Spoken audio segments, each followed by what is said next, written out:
Little haunting background music. Little, probably gotta change the lights a little bit more. Hold on.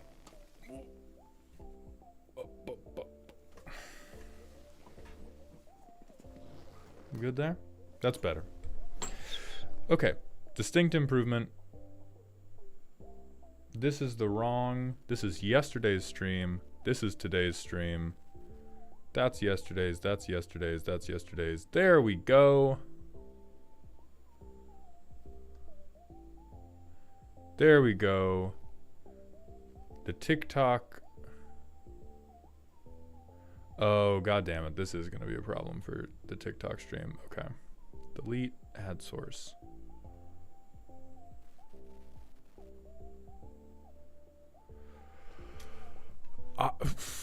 Okay. Then I guess TikTok doesn't get to see this stream. That's fine. Hello, Lemon. I am doing good. How are you doing? Queen, God. Hey, don't ask me if I love seeing 400 cards spoiled in one day. Ask my editor if they like seeing 400 cards spoiled in one day, because we have some shit to talk about. What's up, Kilt Lord, Kobe, Shinda, how you all doing? Choo Choo, Vivi's fucked up. Vivi is like... We will talk about it more in the stream. I think once the hype of, oh my god, Final Fantasy is so cool has died down, history will look upon this set as a generational power creep moment. Every single card I have seen is, for whatever archetype you're playing, for whatever color you're playing, you now have one, if not multiple cards that make you look fucking stupid for not playing. Hasn't that been like 5 sets in the past 2 years? See, we keep thinking that, and then they keep upping the bar. Like, for me, the last couple sets, they've been throwing out a lot of goodies for individual archetypes. For this set, I can't think of a single archetype that did not get something fucked up. And I'm not talking about for CEDH. I'm not, like, a lot of people think of power creep in the sense of like, oh, this thing that is stronger than ever before has happened. I think this is forever changing the standard of bracket 2 for every archetype. That is what I think is like the generational part of this, is not like, oh my god, like maybe Vivi can be played in CEDH. Oh my god, this is gonna be like such a good bracket 3 commander. It's just legitimately like all of the fair and honest bracket 2 decks that are going to be built utilizing the new Final Fantasy cards are going to be on different shit now. They're just gonna be on other shit. That's just how it's gonna be. Because all of these cards are so good.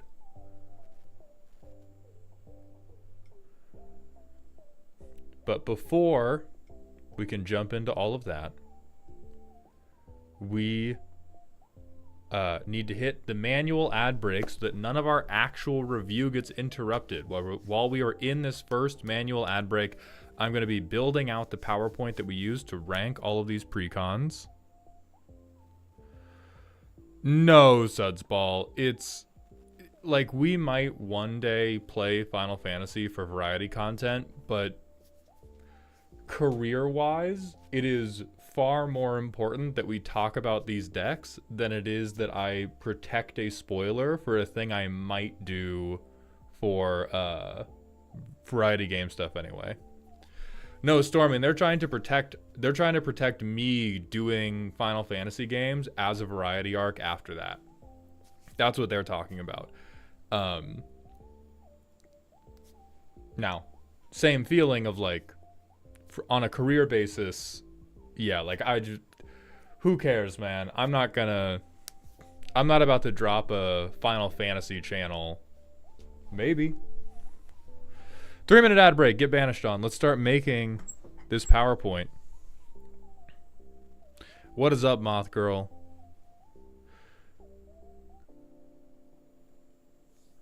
Hey, Dale, I'm glad you liked the roast. I was really happy with it.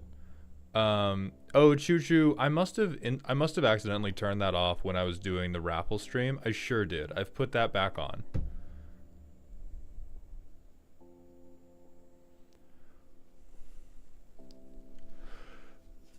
So is there any word of when you can buy a non-scalper price? Right now, Nuttin, using your printer or using your friendly Office Depot, as long as you print playtest on the card or do something to make it extremely clear that you have not counterfeited it, you are merely using a for fun, non-tournament legal playtest card, much like the Magic 30 set that they sold to us for $1,000. You can get non-scalper prices right the fuck now. Check it out. This is any Final Fantasy card you want, right here. Suds, we will... I mean, I've seen some spoilers for the set, but we're going to do, like, we will focus in on cards that look particularly crazy, and then we're going to do a lot of general vibe stuff as well. So with that, let's go into the metrics. I have caps lock on because of how I am as a person. I think the things we should judge each of these precons on. A metric we've used before is, do they play Magic? Now, unfortunately, I don't think we should even bother talking about this one. I think the answer for all of them is holy fuck yes. Literally just based off the one-off spoilers I've seen over the weekend and yesterday and today. Sets pushed as hell. As I said earlier in the stream, I think this is a generational event for power creep. I sincerely doubt that any of these precons are bad. I think there might be individual weak points in the precons. There's probably the same, like, here's 10 cards we put as obvious cuts so that you could feel like a very smart deck builder. But I have, like, zero expectation that these are going to be like the Aethergif precons where they're just soft. These seem totally fucked up.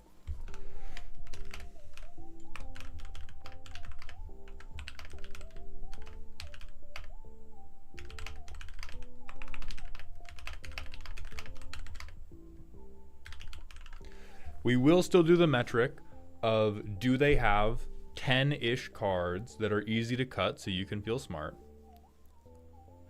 You think they're Eldraine level power up? I wish I could say something bold and declarative about that, but I was not playing Magic when original Eldraine came out, so I do not have a visceral understanding of the shift in power that happened before and after Eldraine.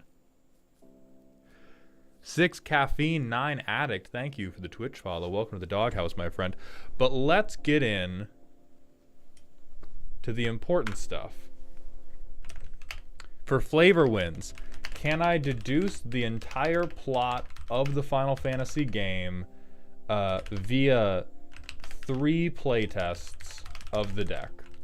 If I cannot do this, I will declare the precons as flavor fails. I think the next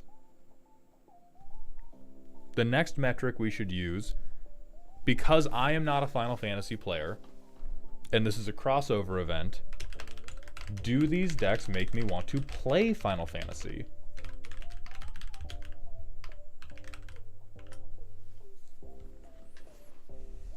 Well, we're going to look at all the lists before we playtest them, Alec Man, so that's kind of like wrapped into themselves. And then what else should we... I think it's dangerous to do... Not even dangerous, it will be logistically annoying to try to judge these decks on gettability, because as far as I understand, like half of the Final Fantasy characters are teenagers. So as much as can they get it is typically like the constant defining thing, I think apart from a few that I know are adults, like Ishtula, like half of these motherfuckers are 16, 17, and I don't want to be flicking back and forth between like Google age checking the video game characters. So we probably won't do, yeah, Blue Jay, I like that. We can judge whether or not they have that shit on without talking about if we want to kiss them.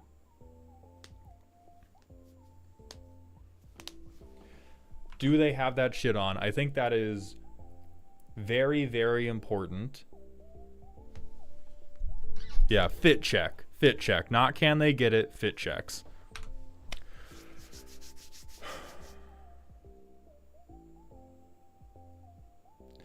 I think another important metric, because this is going to be Magic's biggest crossover event ever. Like, this is going to blow Lord of the Rings out of the water. I think both in terms of total sales and in terms of how many new players it gets into the game. So another thing we're going to do that we've done for precons before, but I think is even more important here, is do they incentivize new players to play well? That's a very broad statement, but I do think that is a pretty important thing. Is the way the deck is built producing play patterns that are good for people where this is their first experience with the game? Is it teaching them to be stinky? Is it teaching them to be responsible? Is it teaching them that like removal and board wipes are cool? Is it teaching them that like you need to have card draw? Yada, yada, yada, yada, yada. So I think that will be the last mechanical based metric. And then there's like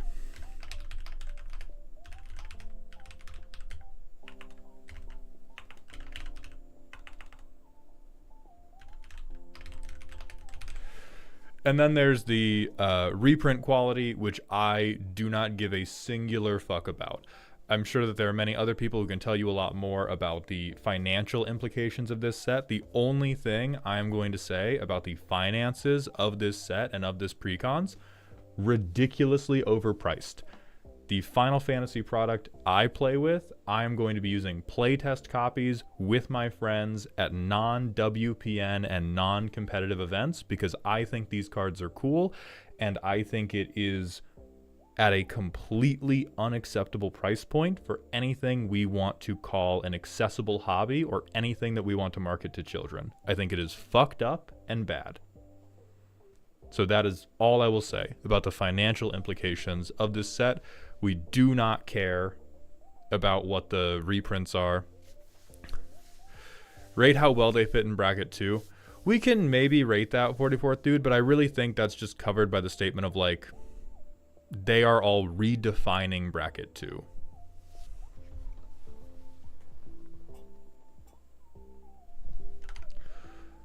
Kyle, I like that. Pursuant to do they incentivize new players to play well?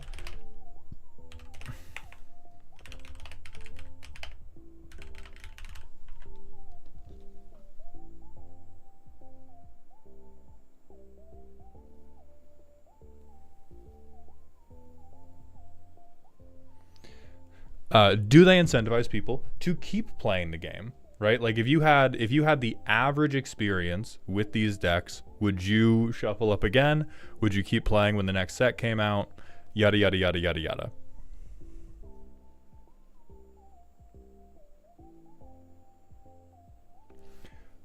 So without further ado, let's do a little vote on which deck we do first. I'm going to pull up the Wizards article, FF Precons MTG. These are the announcements. Are these? So we have Mardu, we have Naya, we have Bant, and we have Esper. People in chat, please sound off which deck you would like us to look at first. I will go with maybe whoever I see about 3 calls for first. Instantly, Esper wins. Instantly, Esper wins. We're looking at my girl Yishtola first.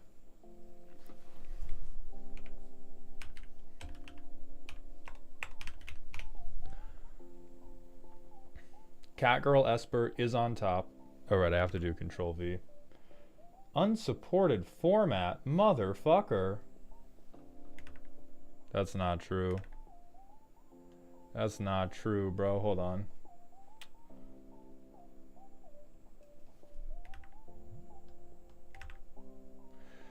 WotC doesn't want me to win, dude.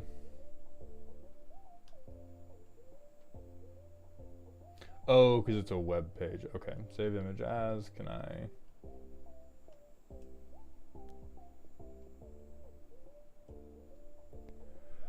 okay. We will, I think, have to double dip with Scryfall to get images to paste into the PowerPoint.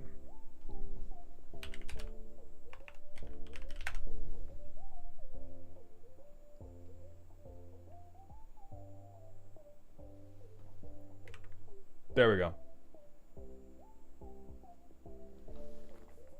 So first up, Y'shtola, let's move this text box so that we can hit the different qualities, and then let's go find the deck list.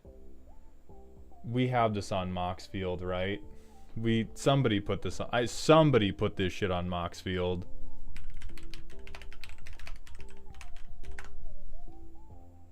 There we go. Okay.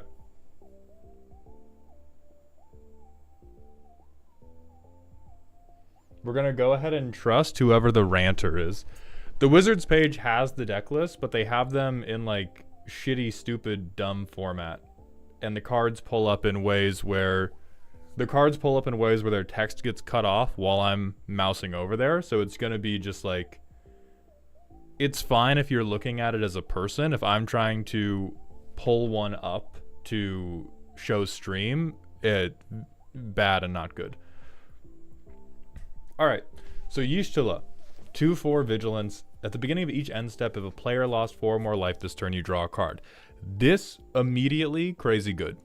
It carrying every end step that anybody has lost life.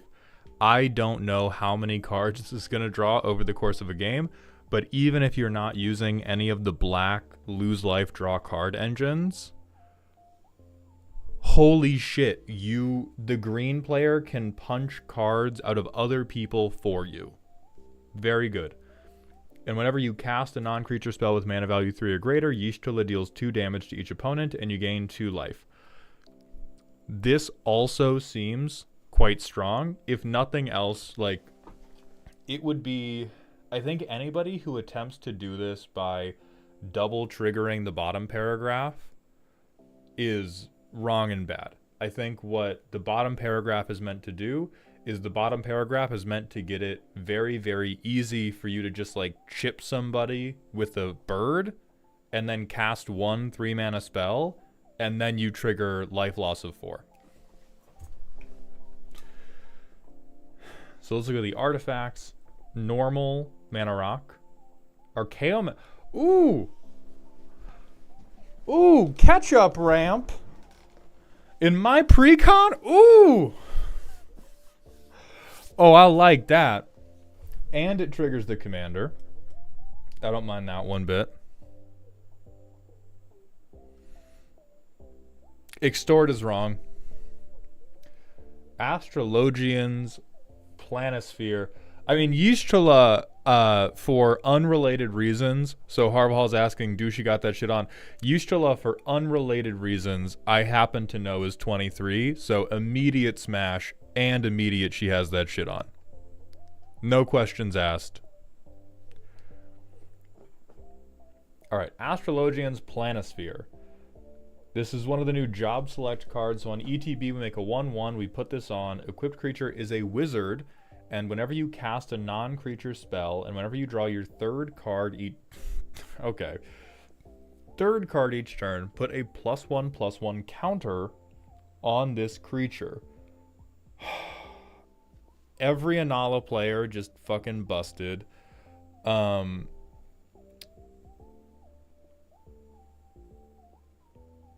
I mean, this seems good. Getting a 1/1 counter onto a creature every time I ramp, even, that's quite fucking good. If this said instant or sorcery, I would be much lower on it. But yeah, this is super prowess. It gets forever prowess. Blue Mage is Kane. Job select. Equipped creature gets a BBL, is a wizard in addition to its other types, and on attack, exile one target instant or sorcery card from defending player's graveyard. If you do, copy it. You may cast the copy by paying 3 rather than paying the mana cost.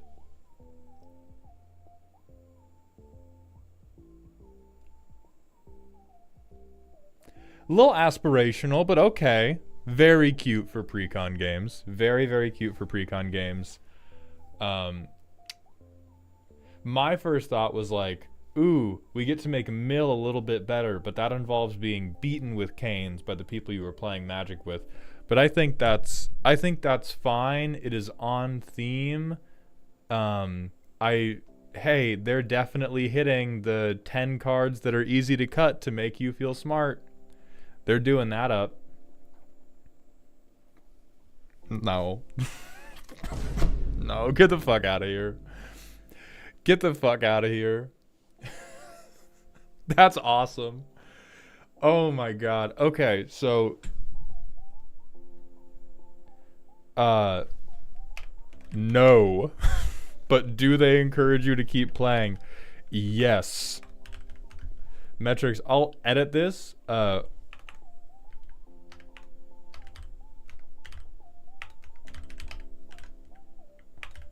4 Y'shtola specifically. I can see what they're working with because you are encouraging everybody to swing out, which will draw you cards. That is most certainly not outweighed by the insane game state you create by passing a coveted jewel around. So I think that is deeply irresponsible to give to somebody who's never played Magic. I do think it fucking rocks. I do think that shit rocks. And so therefore, I'm okay with that. Dancer's Chakrams, a 4-mana job select. Equipped creature gets +2/+2 lifelink, and other commanders you control get +2/+2 and have lifelink. It's a performer in addition to its other types.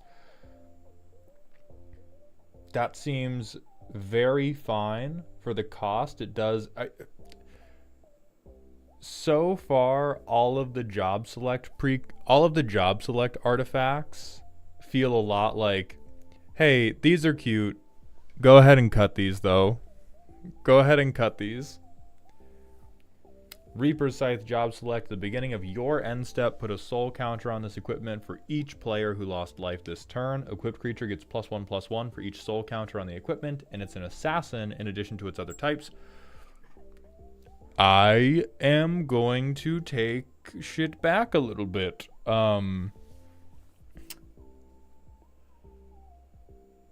feel like this is one of the cards that is going to be a lot better in certain Y'shtola builds and is probably going to be underwhelming in the just like raw Precon. But if you did Esper Aristocrats, or if you're doing anything in Group Slug, or just anything in Group Burn, that immediately becomes like 4 soul counters every single turn, which is then immediately really fucking good. I think they probably did not build the Precon deck cleanly enough to do it. Zenorum, thank you for the 1,000-bit cheer, my friend. Spoiler day! Hello, boss. Hope you're having a good day. I most certainly am. But yeah, in a lot of Rakdos and Esper decks, this will go fucked up stupid style. Relic of Legends, Sage's Newliths. Job select, equipped creature gets +1/+0, and whenever this creature attacks, untap target attacking creature and is a cleric and okay. Okay, that's fine. Hey, maybe this set isn't power creep. Maybe this set isn't power creep. Casting the Scythe does trigger Y'shtola's damage trigger, which is why it's in the Precon. Like, this is just, I feel like it's going to be perpetually normal in a lot of times. A few games you will get very lucky, and you will play this early, and then you will play like a 3-mana spell every turn, and then Reaper Scythe will go crazy. But I feel like if you draw this turn 6 or turn 7, we just cycle it away. But then if you build a deck around, everybody is going to lose life on all of my turns, then it's fucked.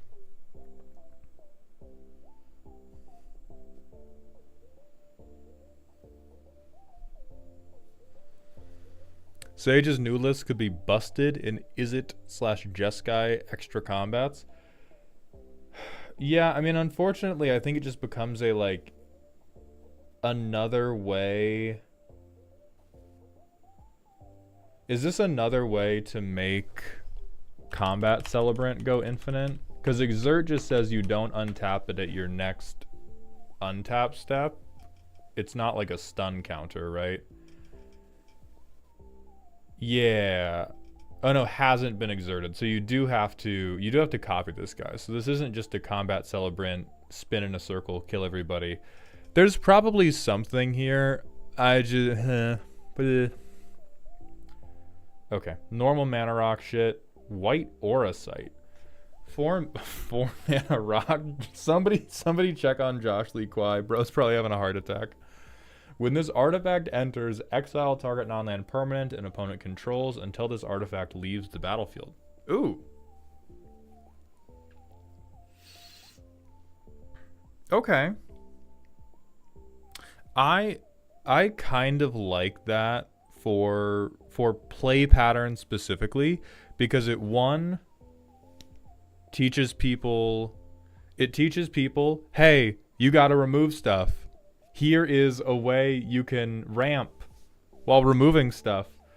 And it teaches other people, hey, removing mana rocks is good, because if you remove this mana rock, you can get your thing back. So I like that as a little, like, tutorial loop. We are tricking the ramp dirtlers into removing things, and we are tricking people into running removal for mana rocks.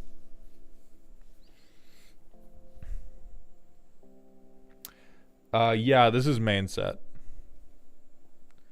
Okay, and then we have creatures. Alice Levelier, 3/2 with first strike. That's holy shit. Dual cast. Second spell you cast each turn costs 2 less to cast. This looks good and solid. I don't know what Alpha Nod is, but there's like... Let's just look at Alpha Nod. He's next. 2/4 with Vigilance. Whenever you cast your second spell each turn, draw a card. That seems good and solid. It is not helping Final Fantasy beat my growing belief that every single monocolor legend is just meant to be in the 99 of a different deck. Even with Partner, I don't think they beat those allegations. I think the two of them together are neat, but the two of them together are like, what if you dual casted to not really do anything? But if you had both of them with your commander, then it's like, wow, what if you dual casted to deal a bunch of damage and draw even more cards? Like, they're good Precon level gasoline for the commander. These are like the lamest cousins you have.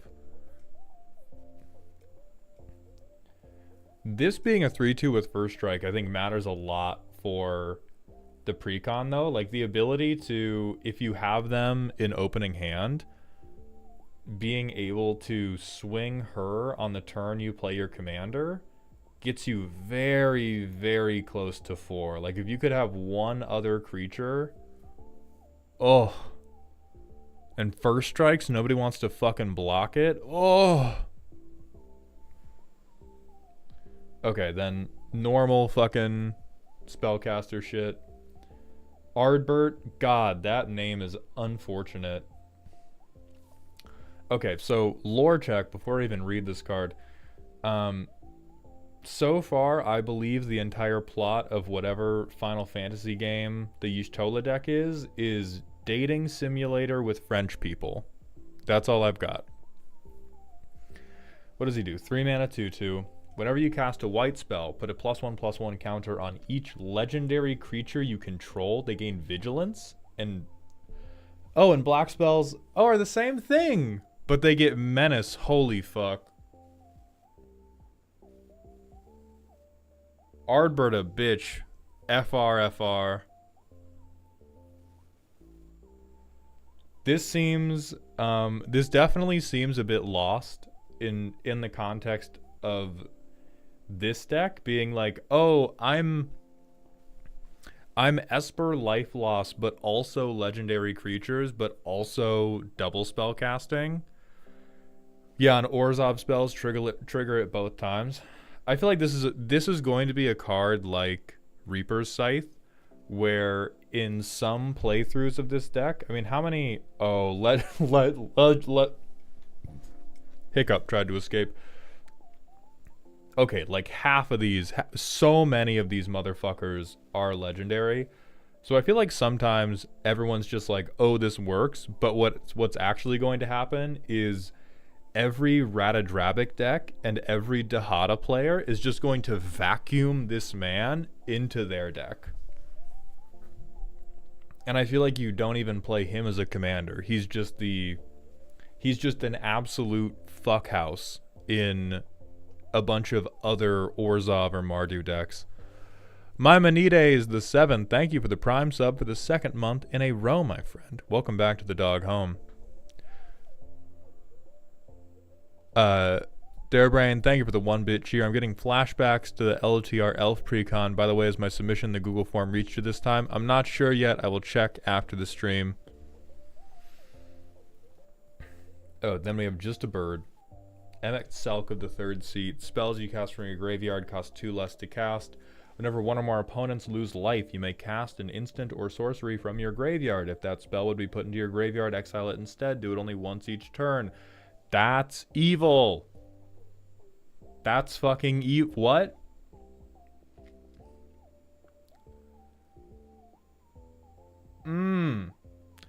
I think this man is again like immediately going in a different deck. Or okay, so they've given you a few different archetypes you can build around that are all kind of competing with each other at the same time. Eschenin Varlanu, a 3/3 non-creature spell. Oh god, super prowess. No, not more super prowess. At the beginning of your 2nd main phase, you draw X, lose X, where X is the number of opponents who are dealt combat damage by Eschenin or a dragon this turn. Okay, good. We're also doing dragons, I guess. That's amazing. We're also doing dragons.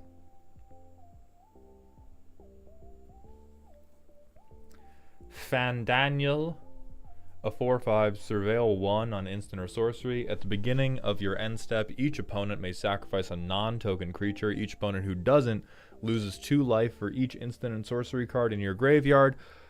Okay, so absolutely fucked up amazing lieutenant of a totally different deck. We're on like 5 different directions this deck wants to sprint in so far. Then the backup commander, Grahatia, 2/3 with lifelink. Whenever you cast a non-creature spell, you may pay X life, where X is the spell's mana value. If you do, make a hero, put that many 1/1 counters on it. Do this only once each turn. That seems bad. I mean, it's Esper, so I'm sure that you can work it out. Like, no matter what you do, at the end of the day, you can just toss a fucking Cathar's Crusade into the deck, and that would work out. But hey, this man is staying the backup commander. Then we have Hermes. On non-creature spell, make a bird with flying and vigilance, and whenever you attack with one or more birds, scry 2. Pretty fucking solid. This is just Murmuring Mystic, but better, right?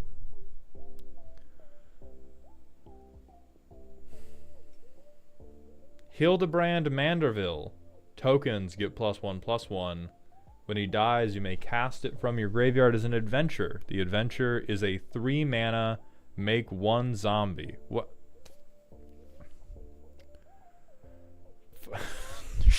Somebody shoot this man.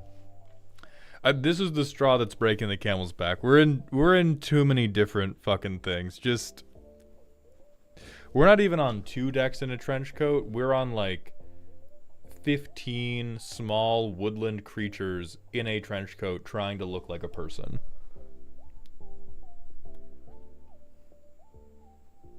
Back to dragons. My fault. Back to dragons. Okay, on ETB and on non-creature, target creature gets +1/+0 and unblockable. More closer to normal prowess, but still prowess isn't good enough anymore. We have to do super prowess in some way. Definitely not helping the all monocolor legends are meant to be in a different deck.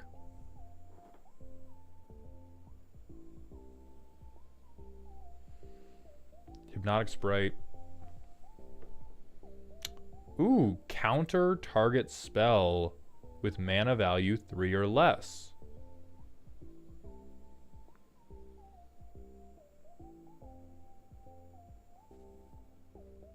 And then becomes a flying 2/1. Okay.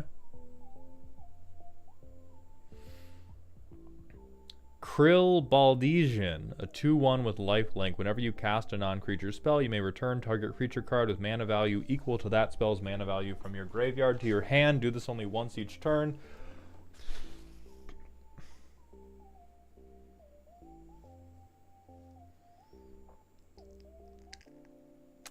So many people are gonna build such fucking bad decks around this card. Oh my god.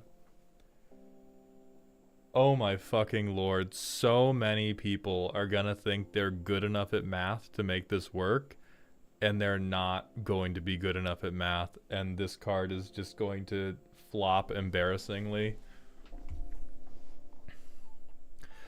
Okay, Liss Hexed. Prowess, non-creature spells cost 1 less to cast. If you cast 2 or more non-creature spells, Liss has double strike.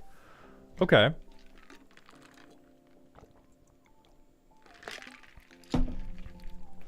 This is the first one I've seen where I could legitimately see you building around this commander instead of them just being in the 99 of something else. People will just do like pseudo Voltron because she gives herself double strike, gives herself a power buff. Benson, Badizen legit sucks. Like, I think most decks where Kryle or Kryle, most decks where Kryle is in the command zone are either going to completely fail to function or be some type of pseudo combo deck.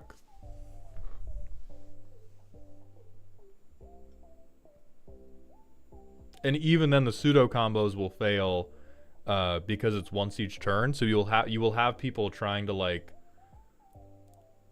use like cantrips to get back the worst 1 mana creatures ever. Like it's yeah, it's bad. Papalimo, Totolimo. A 1/2 on non-creature, 1 damage to each opponent, gain 1 life. That's fucked. Okay. 4 mana, tap, sack him. Each opponent who lost life this turn sacks their strongest creature.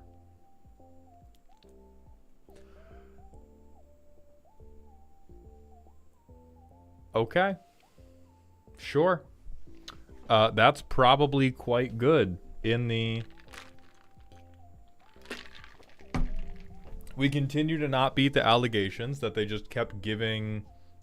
They were just like, I don't know, every named character's legendary. They gotta be legendary. We gave them a name. When you give them a name, it's like freeing Dobby. They gotta be legendary at that point. Because this is very useful inside the Esper shell, and wow, would this be dog ass by itself, I think. And then this effect is just rude as fuck.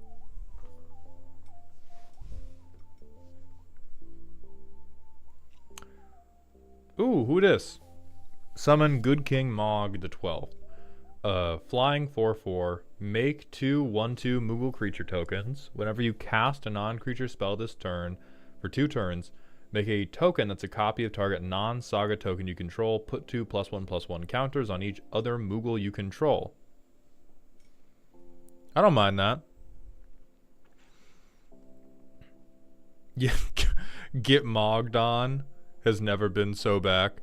That seems like a good, very transparent on-board payoff of, hey, make some Moogles, hey, make a ton more Moogles, hey, Moogles get big, now you have a big board of lifelinkers. And then they kill their king, I guess. Taru, a 0/3 on ETB. You draw a card, target opponent may draw a card.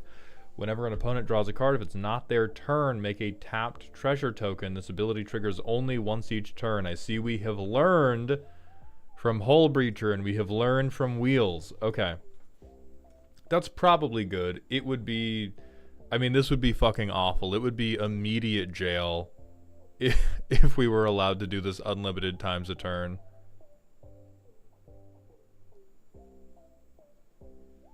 Does this become...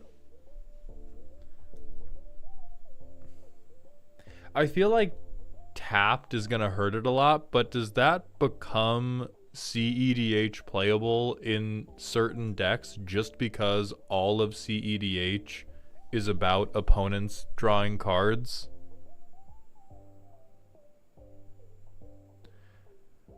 I like the twinned nah and all caps yup within like 2 seconds of each other. Like, this is actually...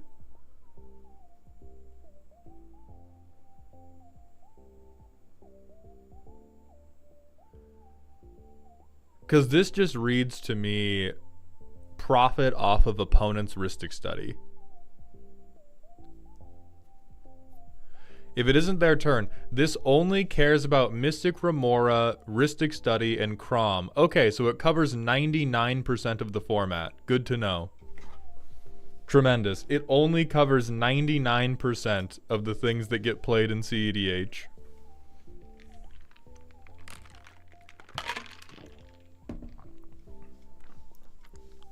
Alright, then we have... But yeah, like the tapped thing hurts a massive amount. Yeah, it is only once per turn, which is bad, but CEDH is in like mid-range hell now. So it's not like... So it's not like this puts you in the position of, oh my god, there was the one stack war of the game and I only got one treasure out of it. Like, I think CEDH is 1 to 2 people drawing 1 to 2 cards on most other people's turns. Like, this thing, if I stuck this on turn 1 or turn 2, I feel like I would be untapping with 2 to 4 extra treasures every single round. So it's like minimum going to pay for itself.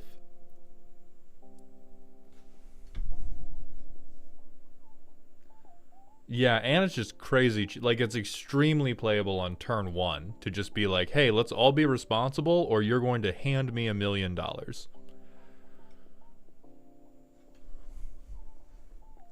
Sturmfire, thank you for the Twitch Prime sub for the 3rd month in a row, my friend. Welcome back to the dog home.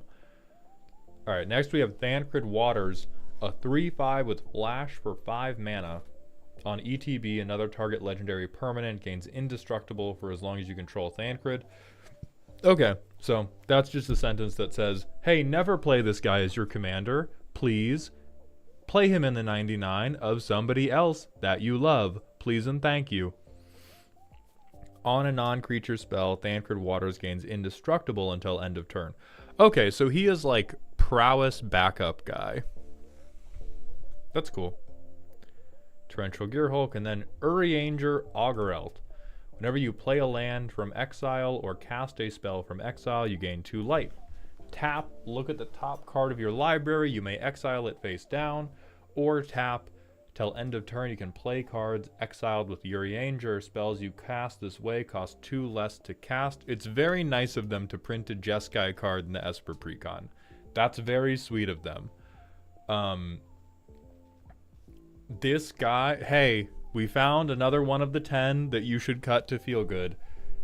This guy probably cooks in a Jeskai Storm deck, or even Azorius can do some play from exile, but they were like, well, we don't have Jeskai as one of the commanders, so we should put all of the Jeskai cards inside the Esper deck and sneak them in that way.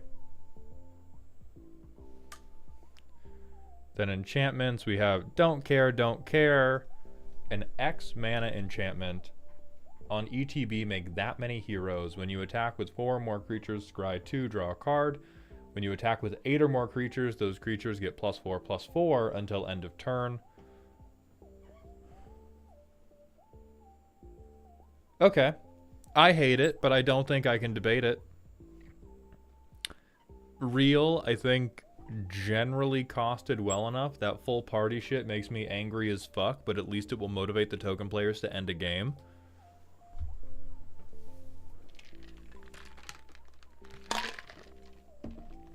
Eye of Nidhogg. Enchant creature. Enchant creature is a black dragon with base power and toughness 4/2, has flying and death touch, and is goaded. When it's put into the graveyard from the battlefield, return it to hand. That fucking cooks. Hello? Your thing is a goaded flying death toucher, and I get this back if you ever kill the thing it's on. That's fucked up.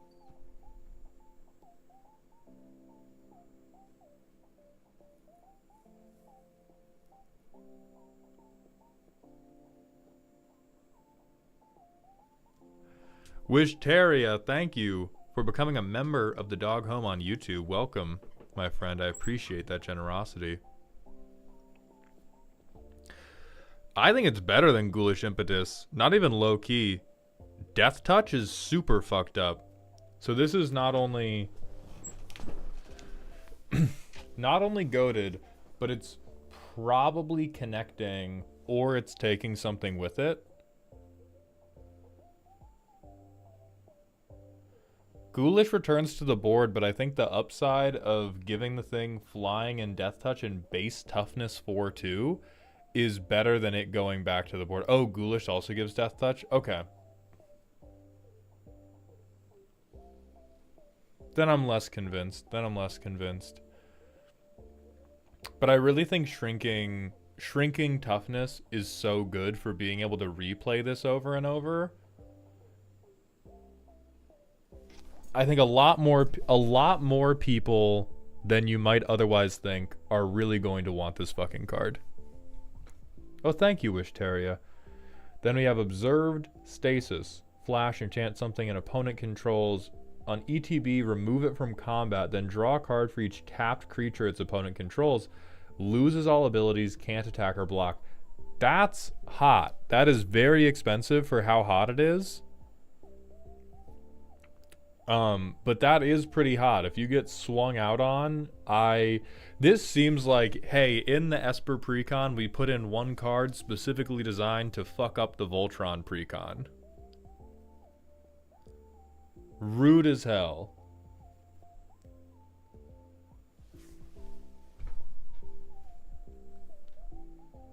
Then Propaganda, that seems normal in this deck.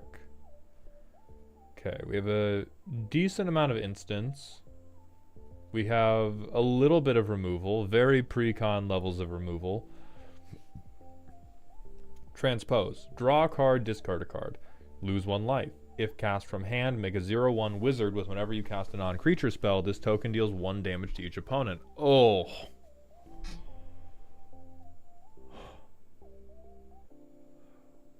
We're just making token gutter snipes right now?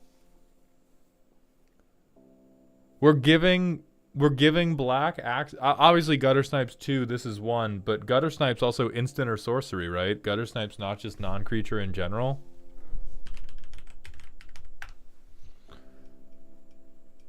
Yeah, gutter snipes fucking fired. Grixis Spellslinger? This man is out of a fucking job.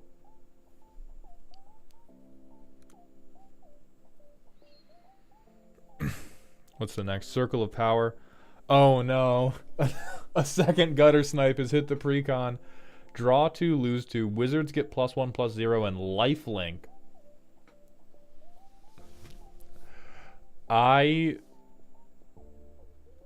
You know what? I actually hope that everybody who gets into the game off of these precons doesn't stay. Because based on this precon, what's going to happen?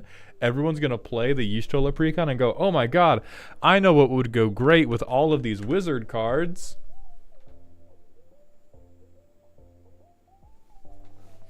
I'll do a wizards deck. And then we're going to have to bring him before the Hague. And we're going to have to kill him.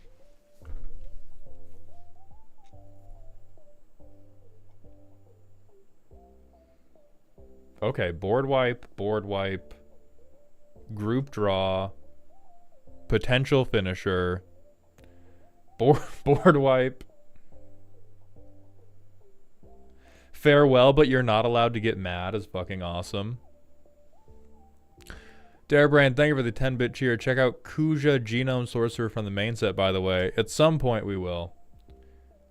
Lingering Souls. Okay, very precon card. Fuck yeah.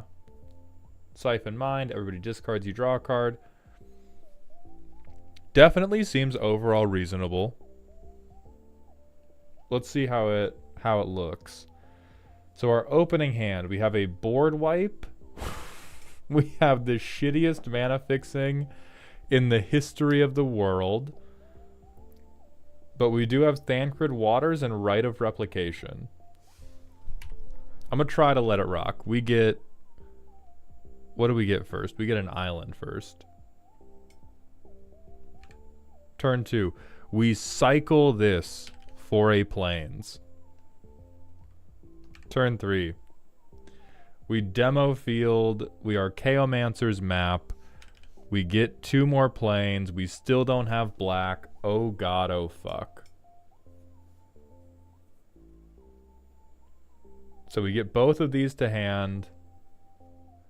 Oh hell yeah, we have Sublime Epiphany. I'm gonna keep it a stack. Cute little job select card is dying. Dying for hand size right here. And then there's a Bant deck and a Naya deck. I get to put these onto the field. Fuck you all. There's a Bant deck, there's a Naya deck.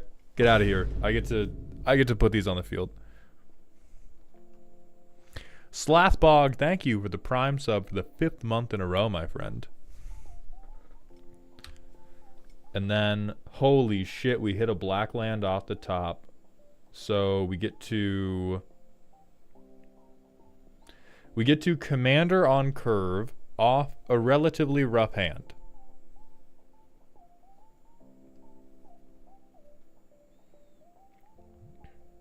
And really, even if we didn't put these planes in, like, this could still be in our hand and we still get to drop our Commander on curve. We pass. At least one person will lose 4 or more life. It's probably us. We probably get the shit beaten out of us. On our next turn, we can drop this guy. We have 6 mana.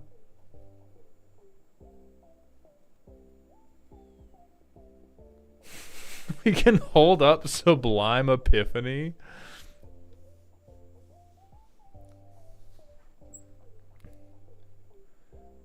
God, this hurts.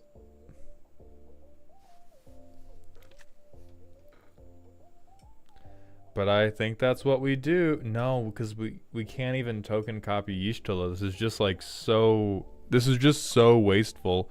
Agumame, thank you for the Prime sub as well for the 5th month. Welcome back to the dog home. Okay, we Sublime Epiphany. We ping everybody. We shit our pants because it's the worst Sublime Epiphany in the history of the card game. Good. We play a tapped land. I play Reaper's Scythe. I ping everybody for 2. So Reaper's Scythe is getting 3 counters on it just on the turn it gets played. Don't hate that.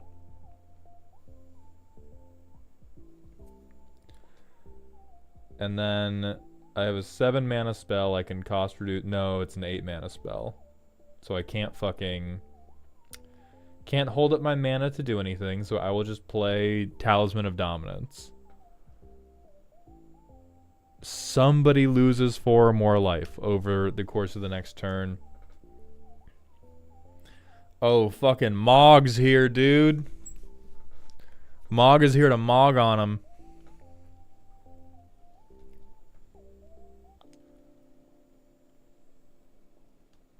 I play Black Gutter Snipe off of Transpose. I hit everybody for 2.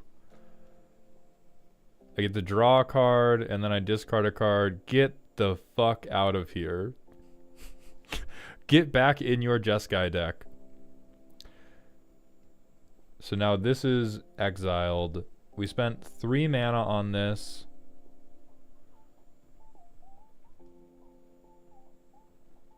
I'm going to exile all 5 of these to dig through time. Now everybody's getting hit for 4. 5, including the wizard ping. And I get to look at the top 7 and put 2 in hand. Emeritus, Thought Vessel. Dog shit, dog shit, dog shit. Except I have so much mana that I can dump into that. And then probably like, hey, don't hit me back.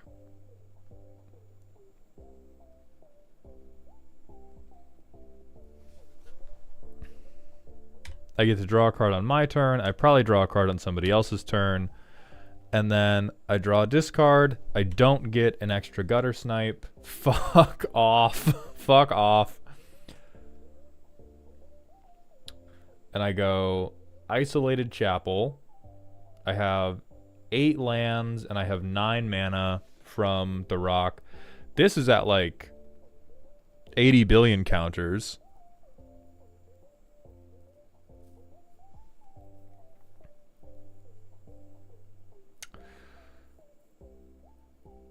The responsible thing to do is probably like White Auracite, Propaganda, ping everybody, draw a card. But I feel like you could just as easily go, okay, X equals 7. X equals 7. I hope nobody can board wipe me. And then I try to swing with a bunch of 5/5s. Like, I think for how bad of an opening hand we kept, this has played surprisingly well. We've drawn a large number of cards. We've been able to gain a little bit of life. We've been sitting on a board wipe the whole time. So if the game hadn't been going our way, instead of casting our commander, we could have just waited, pretended that we were bricking, and then board wiped everybody. We could have protected our commander. We could have made chump blockers. We could have just copied somebody else's good stuff. Sudsball, thank you for the tracking. We've dealt 20 damage to everybody so far, off of commander triggers and the black mage triggers. Yeah. And it's like turn 7, we've been doing extra land drops and we have a full hand because of how good Y'shtola's trigger is. So this is like, as far as precons go, this is pretty goddamn honking. Durzus08, thank you for the prime sub. Welcome to the dog home, my friend. I do think this guy's worthless. Get in the fucking Jeskai deck. Is this hand any better? No. No, don't. Hey. Get out of this. Get out of this fucking deck. So that's basically unplayable.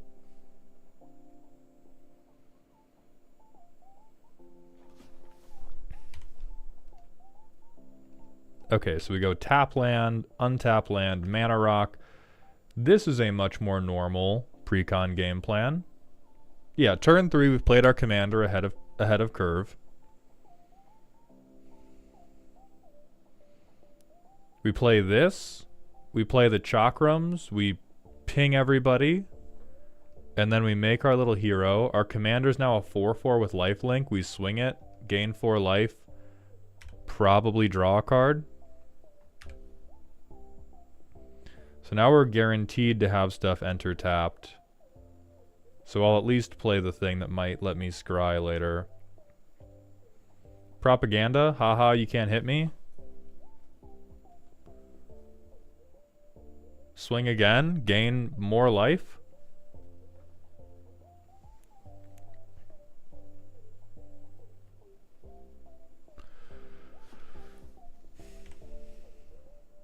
There's fucking Sublime Epiphany. And now we can literally do whatever we want. Like, I think at this point, we're not like the problem in the sense that we're threatening lethal, but at this point, the table is probably all doing fucking laser eyes at you to try to beat you to death. But the deck absolutely feels confused. Like, there is Esper aggro going on, or like Esper tempo attacking going on. There's also pillow forting going on. There is also mega prowess.deck going on. And we saw earlier in the list, there's like oops all legendaries going on. So I think it works as is just because Y'shtola is such a strong draw trigger and life gain engine that it will just work. But I think if you upgrade it, you wouldn't even be like, oh, let me upgrade it with these good cards. You would be like, let me actually pick one thing to be good at, and then the deck will be crazy good at that. I wouldn't go so far as to say you have to build her from scratch if you want to build her, but I think you do have to cut like fucking 20 cards if you wanted to start upgrading this deck. But they do make those upgrade paths relatively clear. Like the clear upgrade paths are either I'm going to swing a lot, or I'm going to double cast a lot, or I'm going to have stuff in my graveyard with this one guy.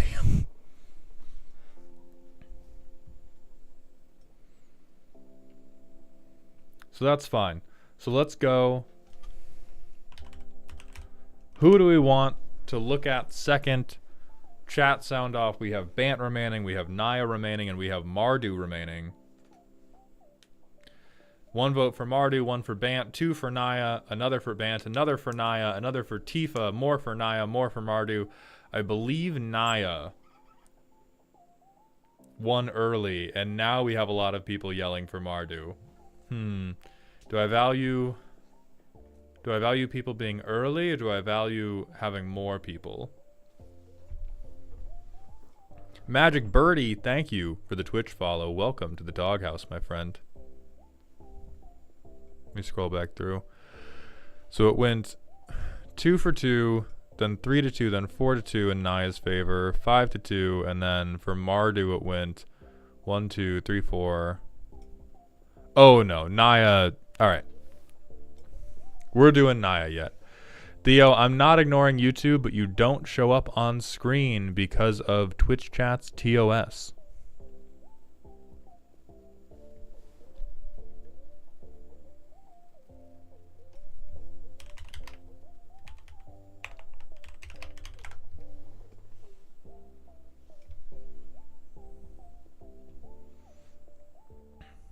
Oh, I will do that, Defcat. Thank you. 1 sec.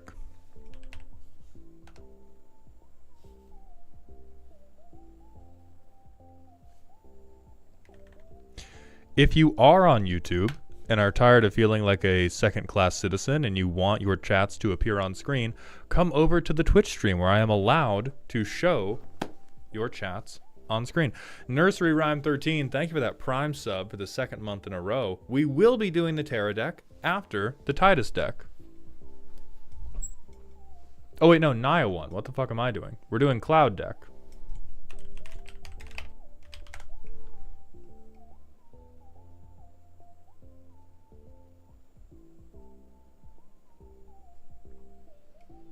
All right, here we go.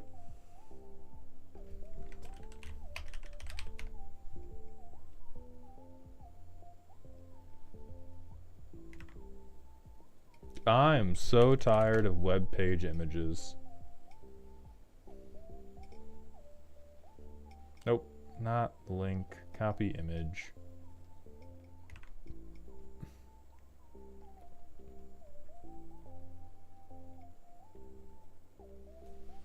Let's talk about this little dipshit. Hakamas and Royzen Fox, thank you for the Twitch follow. Welcome to the doghouse, my friend. So what's going on with Cloud? 4/4 with haste on ETB. Attach an equipment to it. Good. When he attacks, draw a card for each equipped attacking creature. Then if Cloud has power 7 or greater, make 2 treasures.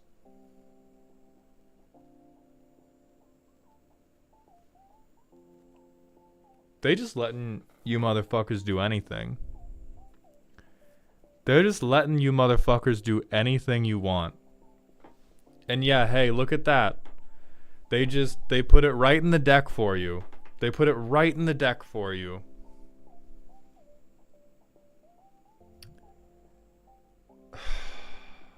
I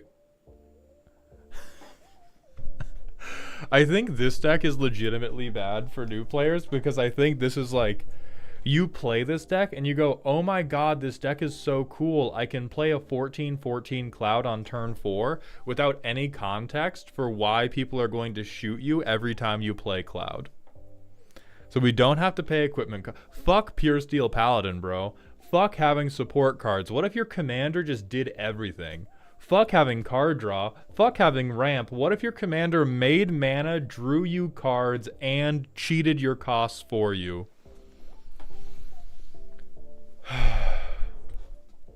Alright. So a bunch of good equipments. What's this do? On attack, tap target creature defending player controls. If it had more power than this creature, put that many 1/1 counters. Ugh.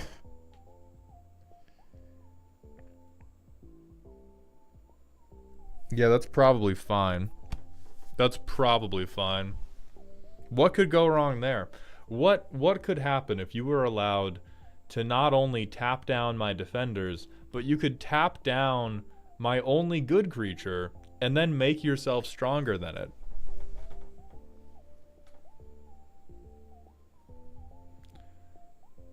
Okay, a million other like normal Naya Voltron-y things. Fucked up to put that in the deck where the commander's generating treasures.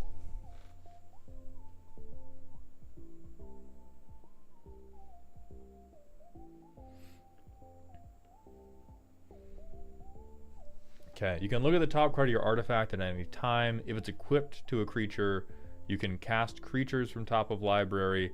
Okay, so green has got reality chip, except their reality chip gives +2/+2 vigilance and makes it a mana dork. Perfect. No fucking notes. No notes. Exactly correct amount of love being shown to green versus blue.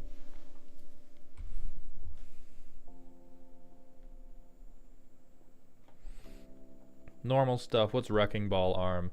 Equipped creature has base power and toughness 7/7 and can't be blocked by little creatures.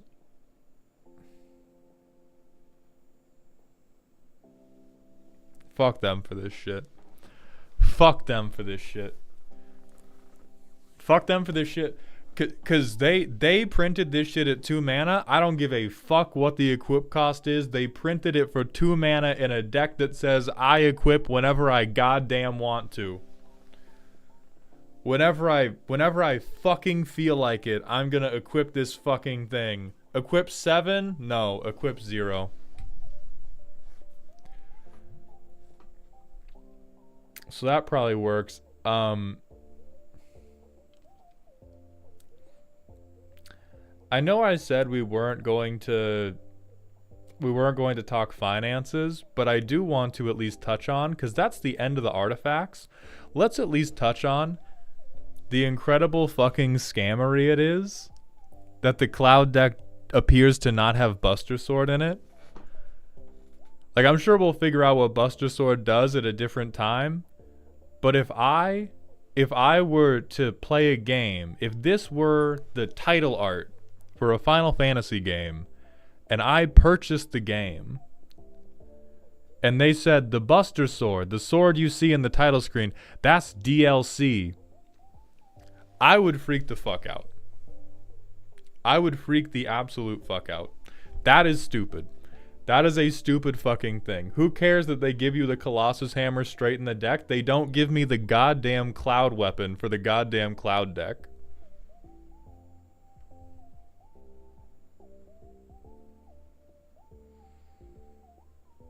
Oh yeah, sure, this is Buster Sword. Sure.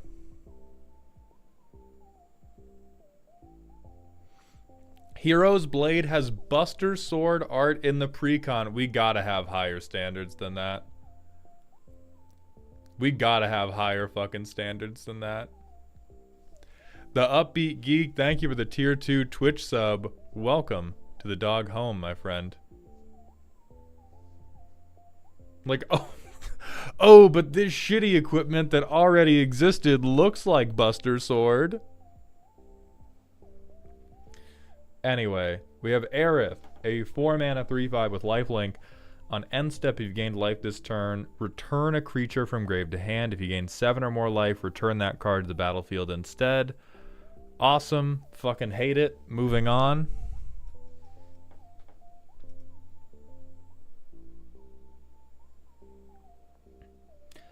Avalanche, Asterix 3 Menace, power equal to artifacts opponents control. Whenever an opponent activates an ability of an artifact they control, Avalanche deals 1 damage to that player. Okay, we are 100% not escaping the mono colors are just made to be 99ers allegations, but that seems fine. There's a lot of decks that would enjoy something like that, especially like Jund Treasure Group Slug or like Gruul. You know, any of the red plus group slug things. Barrett, 4 mana 4/4 with reach. On equipment ETB, make a token. And on combat, attach equipment. So everything gets 4 Mirrodin. Okay, I think that guy could be a commander. That's a like playable commander that maybe doesn't have to be shot on sight every game. Because he's not going to Voltron himself for... Oh no, he's a rebel. Never mind. They're just going to do fucking... They're just going to... Nope. They're just going to equip it to him. They're just going to equip it to him. Threaten lethal on turn 5. And force everybody to shoot him in the head. Okay, relatively normal stuff. Bugenhagen.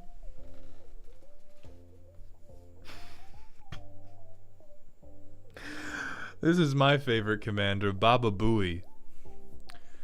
Mana Dork, on upkeep, if control a creature with power 7 or greater, draw a card. Okay. Taco Bell design. I'm not a fan of it, but it's also just very normal. Hey, here's some ground beef, and here's some cheese, and here's some lettuce. Please clap. Kate Sith, Fortune Teller. 3/3 with lucky slots. At the beginning of combat, scry 1, exile the top card of your library. You can play it this turn. When you exile a card this way, target creature you control gets +X+0 until end of turn, where X is that card's mana value. Sure. That's cute. I've heard from my patrons that this is a extremely thematic ability, that the cat does do like gambling slots in the game. I will tell you all what I told him. Very, like, supremely underwhelming commander. Very, very fine value engine in other decks. Oh, we skipped the second Barrett. On attack, deals damage equal to the number of equipped... Whenever Barrett Wallace attacks, it deals damage equal to the number of equipped creatures you control to defending player. That is so fucking cute. That is... Hey, anybody who thinks they're about to get something done with this deck, hell yeah. Hell yeah, I believe in you. I will redirect your attention to Colossus Hammer. I ping you for 1. I ping you for 1, and then I hit you for 30 million.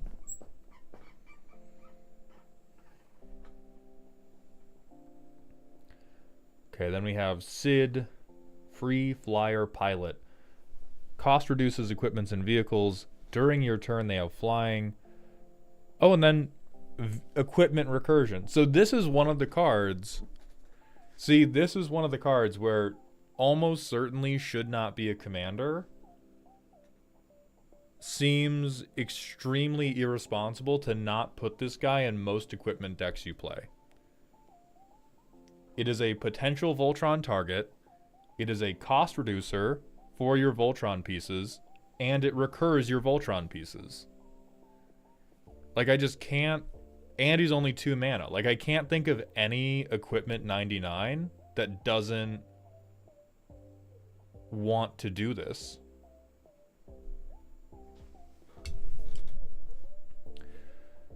Elena, Turk Recruit. When Elena enters, return a non-assassin historic card from graveyard to hand. Oh. And on historic spell, put a +1/+1 counter on Elena. This might be the first monocolor commander that breaks out of 99 jail. That's heavy game right there. Because it's ETB trigger, and we're in mono white, so crazy flicker shenanigans are on the table. And historic spells are very easy to cast. Like, she probably goes harder in the 99 of a lot of things.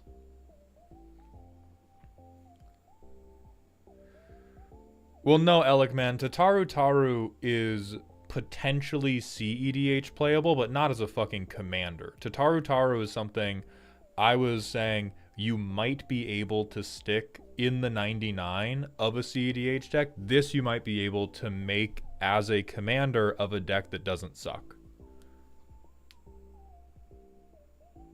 The Flicker plan does conflict with the 1/1 counters plan.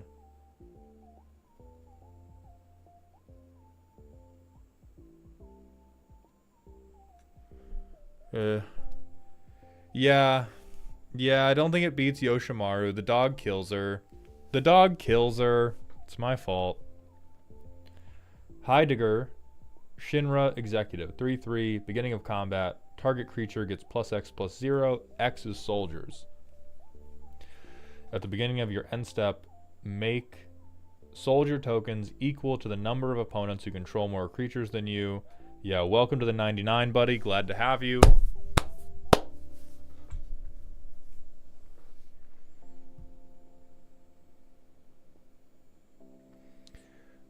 Alright, Helitrooper. On attack, something else gains flying. Stuff costs less to equip to him. Sure, you play this man as you curve out into Cloud, and then you make the flying Colossus Hammer guy.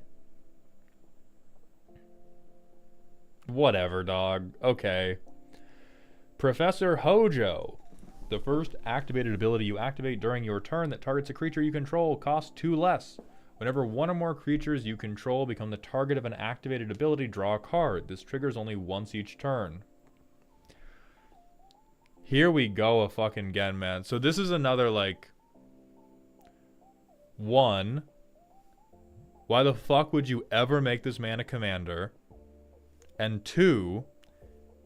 If you are playing any type of equipment deck, why the fuck would this guy ever not be here?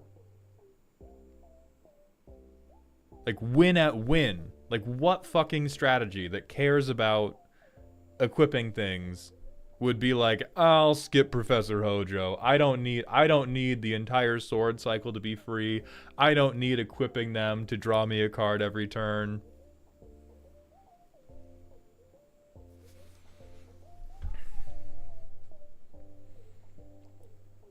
This might be the set with like the highest incidence of constantly taping. This only happens once a turn. You cannot combo. Sit down, stop drooling. They did that fucking every fucking other card in this set.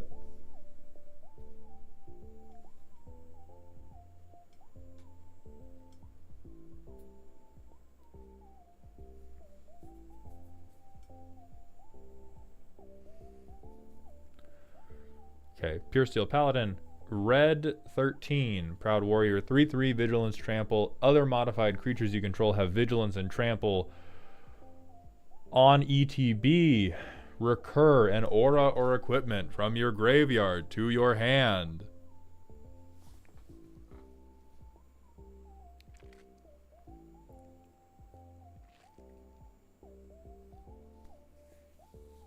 Sure, dog. Sure, man. I don't even... Just kill me turn 5. Who even cares? Okay, Sephiroth. Cool boy. 5 mana, 7/5. On attack, you can put a cell counter on a creature until end of turn. Each modified creature you control has base power and toughness 7/5. For 3 mana and sacking a modified creature, return this card from your graveyard to the battlefield tapped. Fucked up and good. Fucked up and good.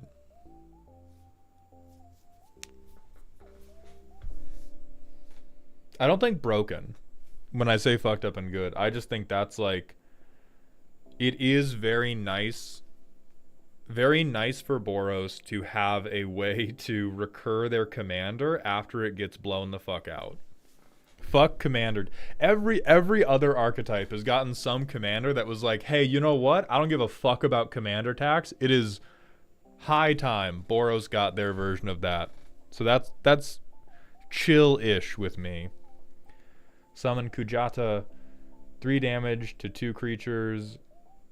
Then 3 target creatures can't block. Then discard, draw 2. When you discard a card this way, deal damage equal to that card's mana value to each opponent. I don't know what the fuck it's doing in the equipment deck. I mean, I guess unblockability. Sure, big ox. I'm sure this is viable. Tifa. 4 mana, 4/4 with melee. Whenever one or more creatures you control with power 7 or greater deal combat damage to a player, untap all creatures you control. If it's the first combat phase you control, if it's the first combat phase, there's an additional combat phase. I'm tired, boss.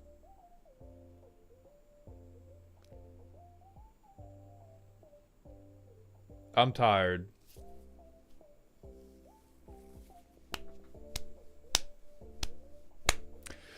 Egbert, melee is this creature gets +1/+1 for each enemy you are attacking. I think it's much more solid. It's much more solid as an extra combats thing than any of the stuff where you just get infinite. It's much less exhausting than them just doing like aggravated assault with Savage Ventmaw.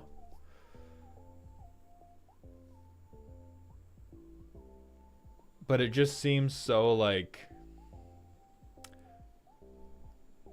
I guess what makes me tired is everything about this deck. There's a few things that kind of play to a resilient, grindy play pattern. But this card, and like most of the cards that I have seen, just go into the play pattern of like, I'm going to get it, and you're all going to die, or I'm going to not get it, and then I'm fucking cooked. Which is, I understand that as how Naya players like to do.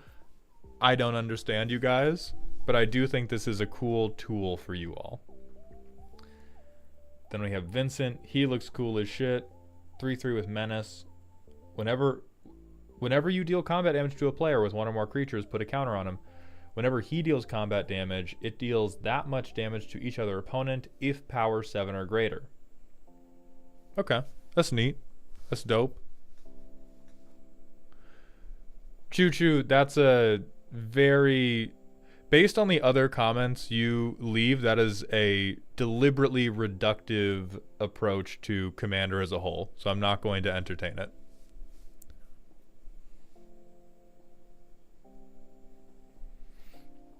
And then we have Yuffie, Materia Hunter, a 3/3. Oh, red ninjutsu. Okay. On ETB, gain control of non-creature artifact for as long as you control Yuffie. Then you may attach an equipment you control to Yuffie.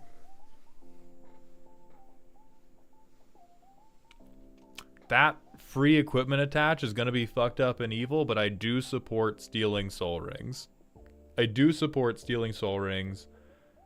Another Terminal 99. Terminal 99er.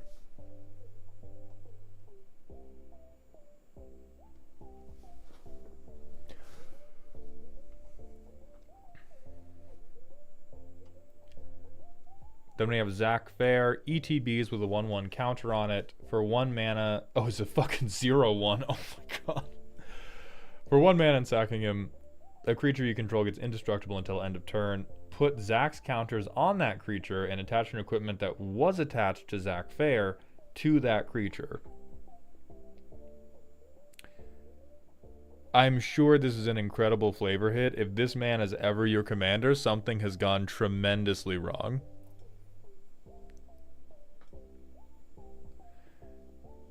Yeah, it's a 1/2 1-drop, and then he just kills himself to save somebody else.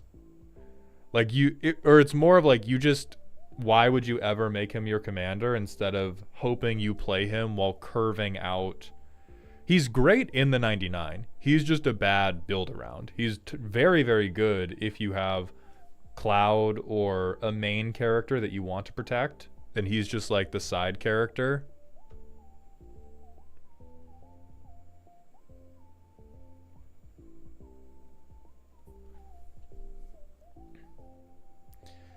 Then we have Furious Rise. This is a reprint.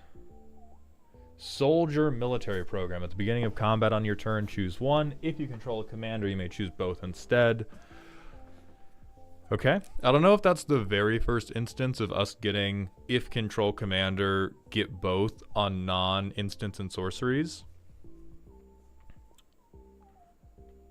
But it's, yeah, it makes sense that we've eventually moved into that. We get to make a 1/1 or put a counter on 2 soldiers. That seems pretty fucking reasonable for like generic soldier boosting in general. Also, Comrade Kurt, thank you for resubbing for the 18th month in a row at tier 1, my friend. Welcome back to the dog home. What else is new? Cloud's Limit Break. Oh, tiered. So this is kind of like Kicker, but they're setting very, very limited amounts of Kicker you can do. So for 2 mana, you can blow up a tapped creature. For 3 mana, you can destroy 1 tapped creature per player. And for 5 mana, you can do a tapped board wipe. All right.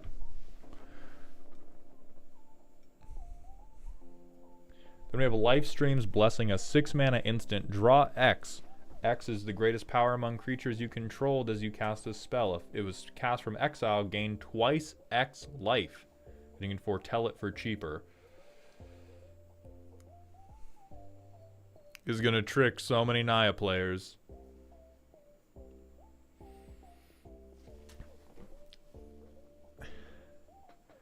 I think it's actually... This is less win more than some other spells I have seen, because the wording leads me to believe if somebody killed Cloud in response to you casting this, you still get all the cards. So that's actually a lot better than they're building in a diaper for the green player so they don't shit themselves when somebody responds to them on the stack. Then I will take this card and I will drop it in my manila folder of reasons you don't get to be mad about counter spells. If I am not able to stop your draw 14 by getting rid of your power 14 creature, you better be goddamn sure that I am going to counterspell your draw 14 spell.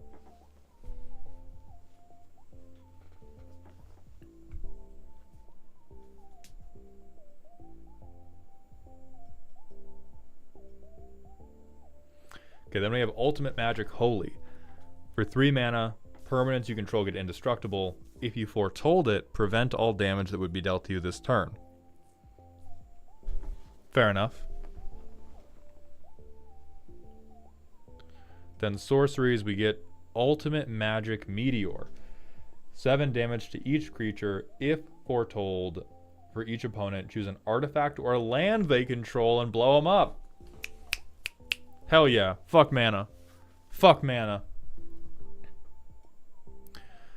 Okay. It's kind of nice that they're dropping in a low number of cast from exile stuff for other decks to play. This This unfortunately looks like it cooks. I mean, Cloud, I think it's kind of in the same place as the Y'shtola deck, where it cooks just because Cloud is so good. However, unlike the Y'shtola deck, this one's much less confused about what it wants to do. All this deck wants to do is I hand Cloud a hammer and I hit you in the head very, very hard.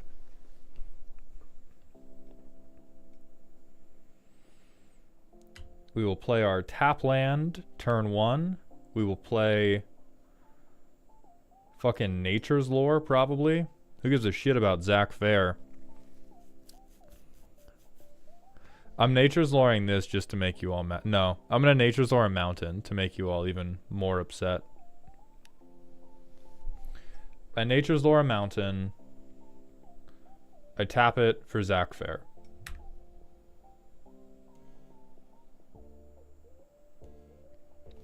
I Sword of the Animist, I equip Sword of the Animist, I swing Zach Fair with Sword of the Animist, and I get Command Tower. Turn 4. I play Cloud, swap Sword to Cloud. Woof. And then we get sad. And then we swing this. We get to draw a card. We don't get to make treasures. But we do get to tutor Ash Barrens to field off a Sword of the Animist.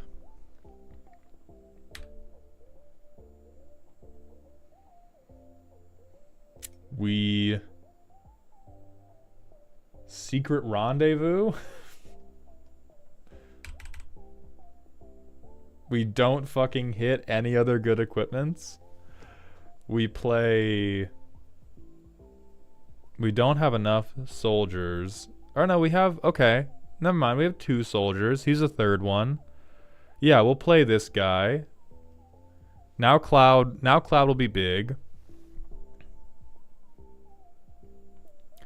We go to combat. We get to draw a card. We definitely make 2 treasure tokens.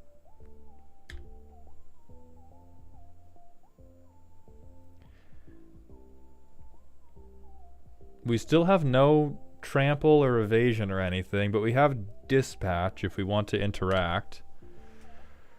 Good, good. We have a creature board wipe. I'll say we make at least 1 soldier token. Do they not have... Alright. This is now a soldier token. We make at least 1/1/1. We don't want to fucking cast this. We play this...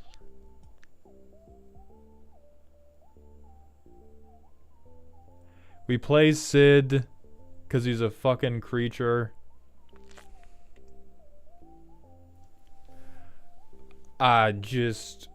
We have mana. I'll foretell this in case I need it later. Cloud gets big. We draw. We make more treasures. Main phase 2. We play this shit.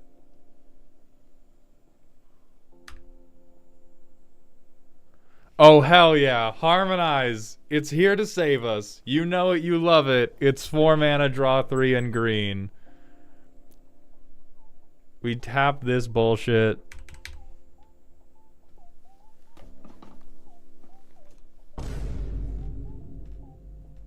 I drop.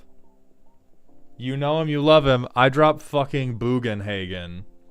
And Mask of Memory. Alright, Cloud has Mask of Memory now. We swing. He gets flying because Sid attacked. He's big. I draw a card. I make 2 treasures. I get to draw 2, discard 1. Holy shit, we actually got a playable equipment. That sucks. Like... Now, for a Precon deck, this is playing Magic. Barely. Like, stuff is happening. However, in a Voltron deck, we have been unable to make our commander indestructible. We have been only able to make our commander evasive by the raw power of a shitty 2/2, we have drawn a fair number of cards, and all of the cards we have drawn suck. But I'm sure that if you, like... Not this hand. There we go. Sorry, everybody. Deck's hot. I misspoke. Check this shit out, gang. Sorry about that, everybody. Deck's good as fuck. I don't want to... Yeah. The deck's so fucking good. I'm sorry, everybody. I curve out into shitty equipments. I play this tap land untapped because I'm Naya and I don't have to listen to the rules. Sorry, 14-14 commander. Hit the fucking drums. That's it. Pack them up. Pack them up. We win.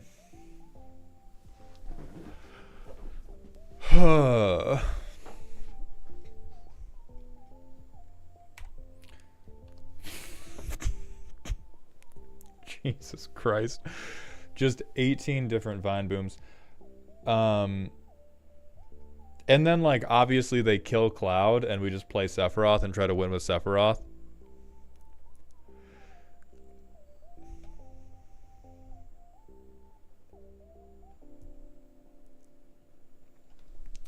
Do nothing for 5 turns, hit somebody for 14. Dope. Love it. So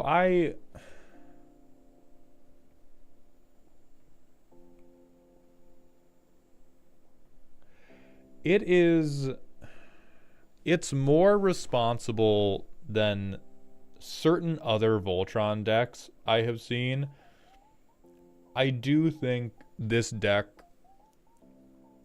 like, I think where this deck fails is teaching new players how to play Magic. Like, this is teaching Magic players how slot machines work. This is just straight up, hey, is Colossus Hammer in your opening hand? Are you ramping?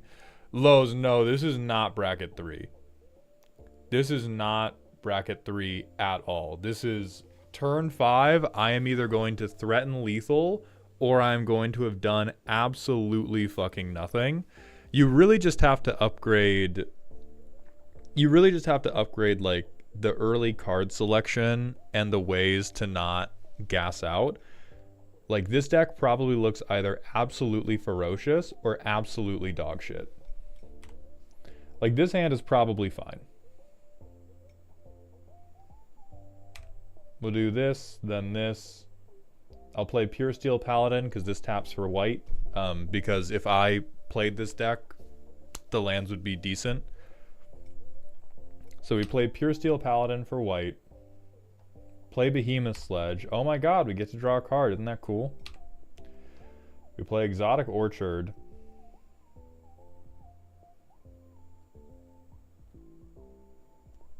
Jesus. We piss and shit. I don't know. We play her. Okay. We go on Cloud. We draw a card. We go on Cloud. Me draw card. Me make treasure. Yes. Yummy yummy in my fucking tummy. And then I wait till next turn and I draw 8. And then I probably win after that. Yeah, this is destructible Justin. This is not indestructible Justin. This is not indestructible Justin. This is highly destructible Justin. Deck probably goes in fucking sane if Tifa is part of your curve out, or if Colossus Hammer is part of your curve out, or if you apparently buy whatever Buster Sword is going to be. But I don't like the play pattern of that. I detest when my commander games are like, either I get to do the thing super big or I just shit myself. Oh no, Garrett. Buster Sword's not in the deck, but I've heard that, or there is nothing called Buster Sword in the deck, but I have heard that Hero's Blade is going to have an alternate art of Buster Sword, which is basically just as good.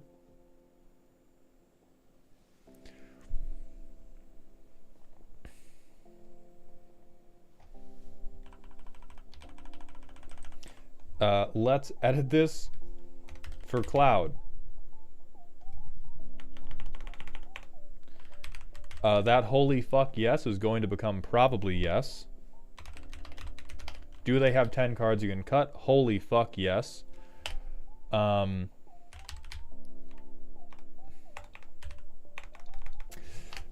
What do I think the plot of that Final Fantasy game is?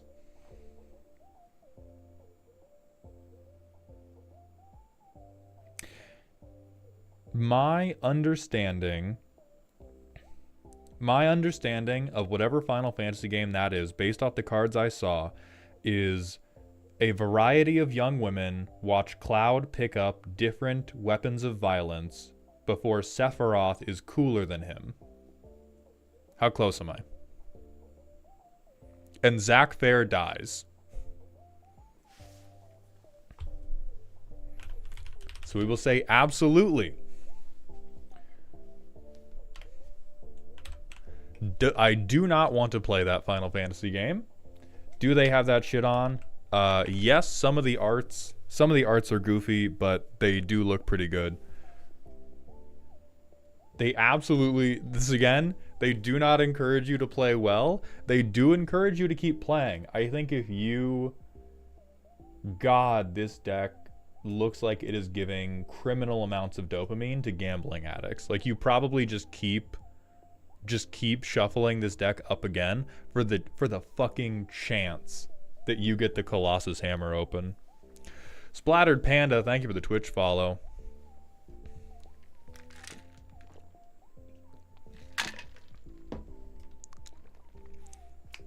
Okay.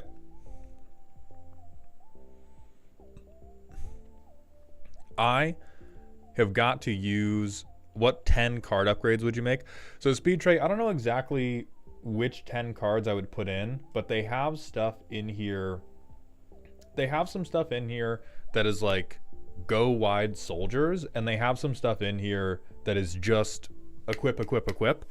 And I would probably pick one of those two lanes to be in, and if I was all in on equips, I would probably do equipment tutors, or I would do... If you don't want to run tutors, even things like Cathartic Reunion, because if you're not tutoring the equipment, you have to dig through your deck. The equipments are not all made equal, and some of them quite suck. And so if you're not doing go wide, then I would get card selection to make it easier to go tall. Or if you want to go wide, then you can probably cut some of the worse equipments. Or at minimum, like the auto attachers, and then you're focusing on like what Barrett Wallace is doing. But I also don't play equipment decks in general because I find them inconceivably boring. So before we move on, I'm going to say we're doing the Mardu deck last because I'm definitely going to hate the Bant deck. And so we're going to do the Mardu deck next. I'm going to do a manual ad break, and then we'll move into the Mardu deck.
Okay, Cub Scouts, let's do this shit.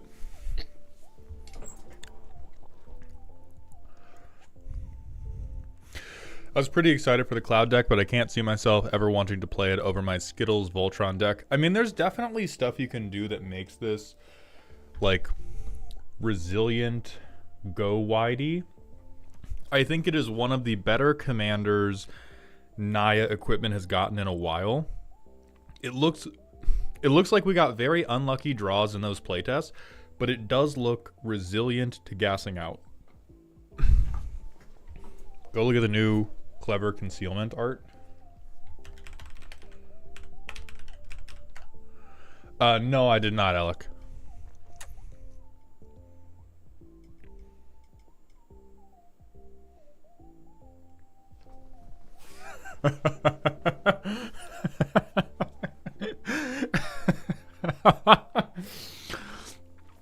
Never mind. Deck's great. I'm sorry I said anything mean about the Naya players. Deck's awesome. Hell yeah. Hell yeah. Okay, fit check. 10 out of 10. Superb.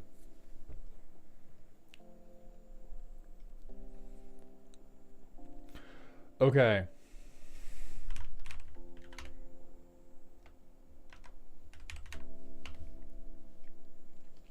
Mardu time. So who is... I can't remember this bitch's name. Terra.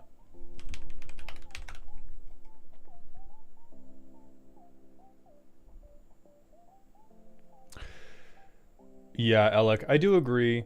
Much like... I mean, like the previous Precon, they had a ton of, like, built-in upgrade paths that they were trying to jingle keys for. And for Cloud, I think the 3 upgrade paths they were trying to lay down the stuff for is classical go tall Voltron, go medium wide with modified creatures, and get to 7 power on as many things as possible, which is very similar to go wide with medium creatures, but focused specifically on the number 7.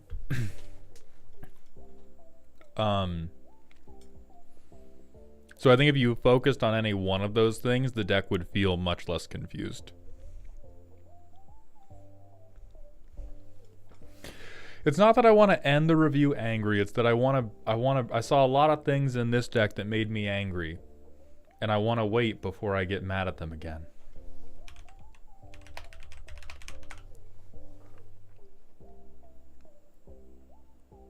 Is this the Precon? I fucking hope not. Oh no, mana base is too good, not the Precon.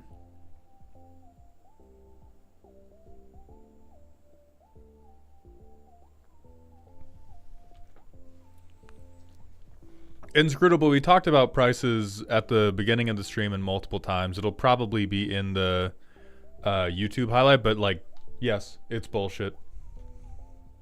Go to the WotC Moxfield page. Okay.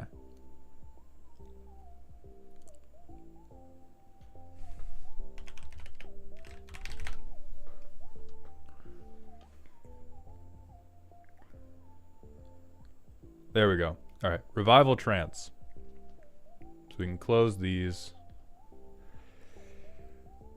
So Terra is 3 mana. 3 mana at the beginning of combat, mill 2. Terra gets flying. On combat damage, pay 2 to bring something with power 3 or less from your graveyard to the battlefield tapped. That's pretty good. As a, you know, don't gas out.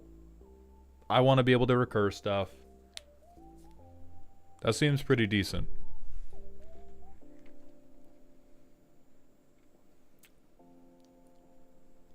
Okay, Espers to Magicite. This looks new. 4 mana. Exile everybody's graveyard. When you do, choose up to 1 target creature exiled this way. Create a token that's a copy of it, except it's an artifact and it loses all other card types.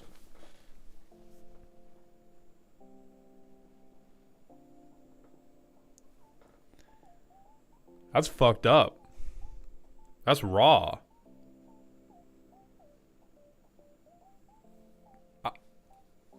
Okay. Okay.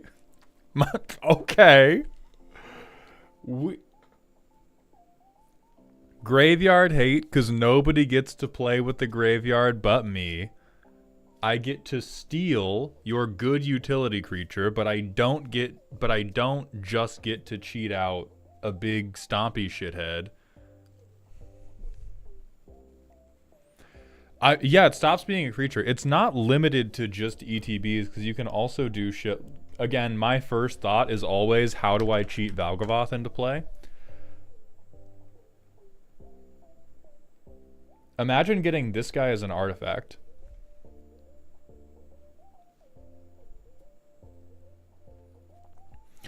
So it's there's a lot of good ETBs you can steal, but there's also a ton of just... I'm aware, Nuttin. I'm aware it has to be an opponent's Valgavoth. But like there's a million things you can do if there's another graveyard player or any other reanimator player who's loading their graveyard up with big stuff, or even somebody's threat gets killed, and then you just get a good static effect back. Alright, Laughing Mad, 3 mana, discard a card, but draw 2, and it has flashback. Good and normal.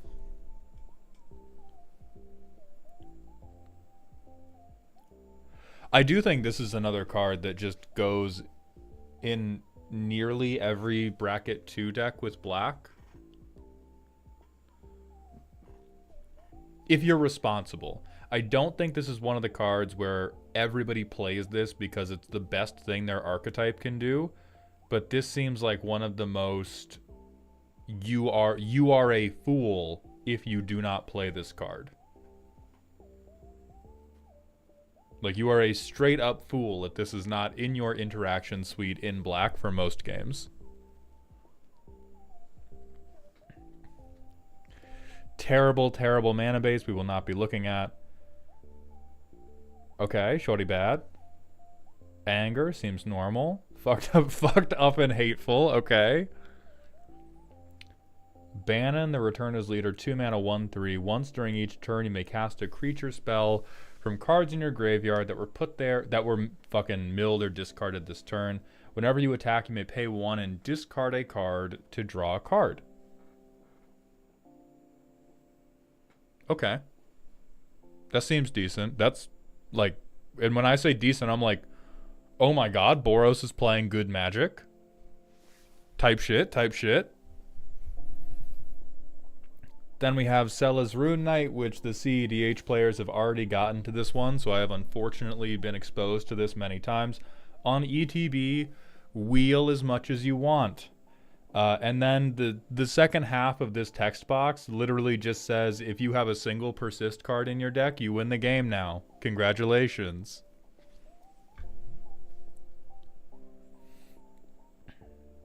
But there's definitely a lot of fuck shit you can do in this, and this is probably a very strong synergy just to have in, like, so what I do like, I hate it when a card just says, this combos with this other thing and sucks otherwise.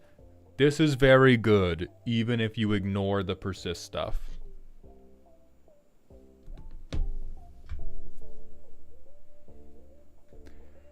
Okay, we have Xian, Vengeful Samurai, a 3/3 with double strike. Costs 1 less for each creature card in your graveyard. Whenever one or more creature cards leave your graveyard, put a 1/1 counter on him. Oh. Okay. Ass, you're banned. Fucking perish, ass. Feel joy. You're unbanned when you can feel joy again. That's raw. That is raw. That's beautiful. Beautiful. Big guy. I mean, again, almost every monocolor commander is just, you are in the 99 jail. You are not playing this man as a commander. If you thought you were, stop. This is a PSA. But in a Mardu deck, oh!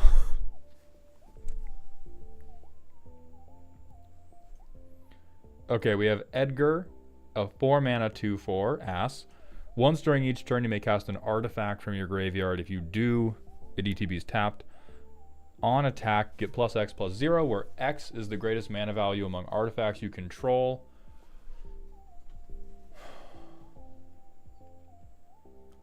I think this guy has unfortunate potential as his own commander. I truly don't want to know what the Boros artifact players are going to do with this man. I know I don't like it.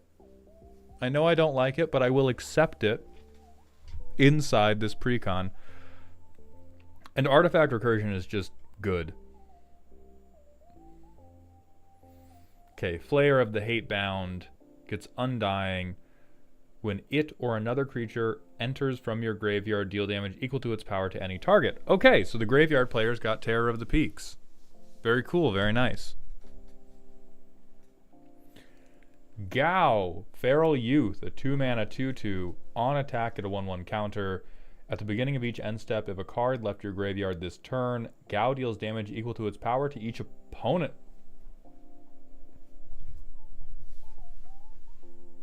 Okay. Okay. Oh, Flayer's a reprint? Okay. So we had this. Fine. This seems quite useful.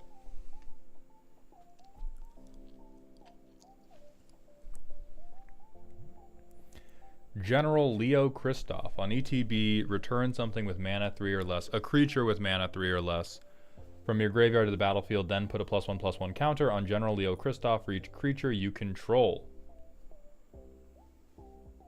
Alright, like, tends to be worse, or no, worse Sun Titan.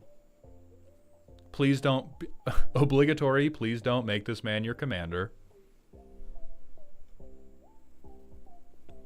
Who said commander potential? Because you are wrong. I think that in mono red, your ability to get stuff out of your graveyard at instant speed on each of your opponent's end steps is incredibly limited. inside a Mardu shell, even a Grixis shell, or even like red plus anything, I would believe in your ability to trigger Gao everybody's end step. In mono red, that shit is not happening. Dude is doing a Kiba impression and he is getting shot. RBL21, thank you for the Twitch follow. Welcome to the doghouse, my friend.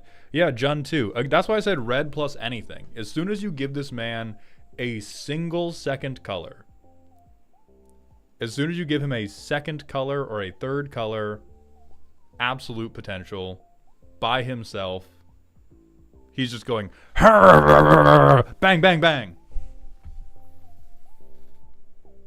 All right, what else we got? Go-Go, Mysterious Mime. He does have this shit on. A 4-mana 2/2. We're about to witness a felony.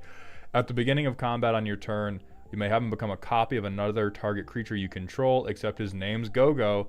If you do, Go-Go and that creature each get +2/+0 and gain haste until end of turn and attack this turn if able.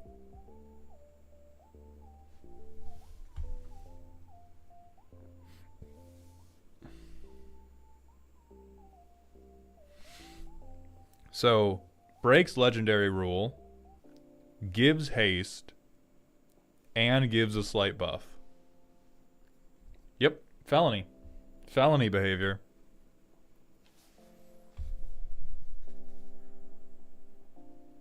No. Maimonides. He does this until end of turn. So you do it once every single turn. And you can choose differently every single turn. It is... I do not believe it is... I don't believe it's combo food. I think it works with Kiki Jiki. But so does everything.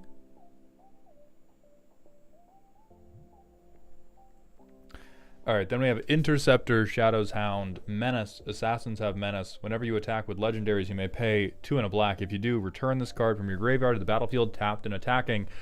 Hey, look at that. More stuff for Dahada. Dahada has a pet dog now. I think that's good. It's solid to have ways for more ways for graveyard decks to use their graveyard as a hand to motivate more people to run graveyard hate. That's good and healthy for the world. This is a good boy. Kefka, Dancing Mad, 7 mana 6/6. During your turn, Kefka has Indestructible. Lord, give me patience. At the beginning of your end step, exile a card at random from each opponent's graveyard. You may cast any number of spells from among cards exiled this way without paying their mana cost. Then each player who owns a spell you cast this way loses life equal to its mana value. Huh? Huh?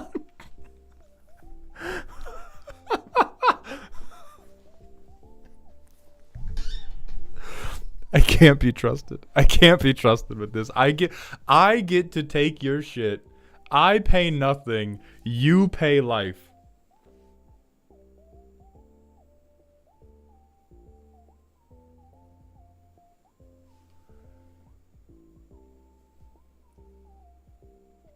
Dog, that's not a commander. That's an FBI profile.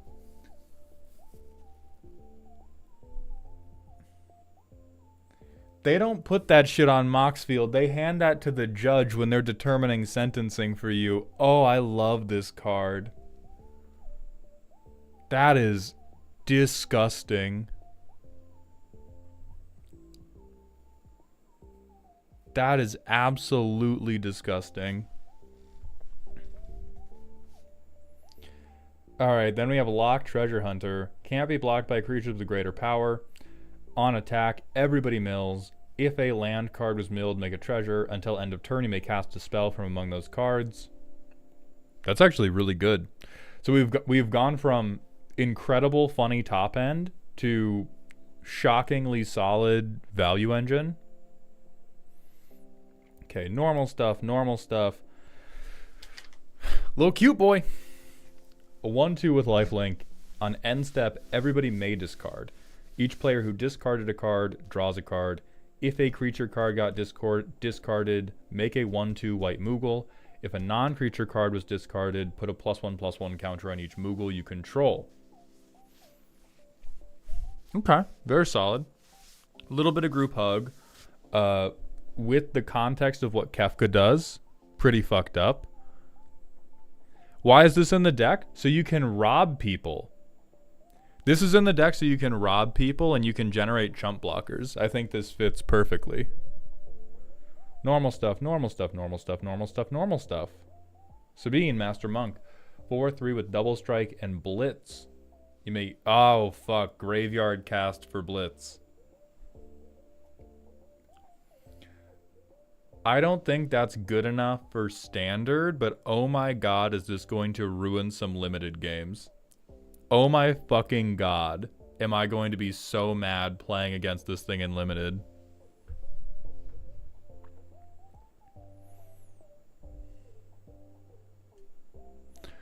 Joshua and Oh No a Bear, thank you for the Twitch follows. Welcome to the doghouse, my friend. Oh, this is command. Oh, it has the chocobo. Okay, thank God. Thank God. Oh No a Bear, thank you for the Twitch Prime sub, my friend. Welcome to the dog home. I appreciate that generosity.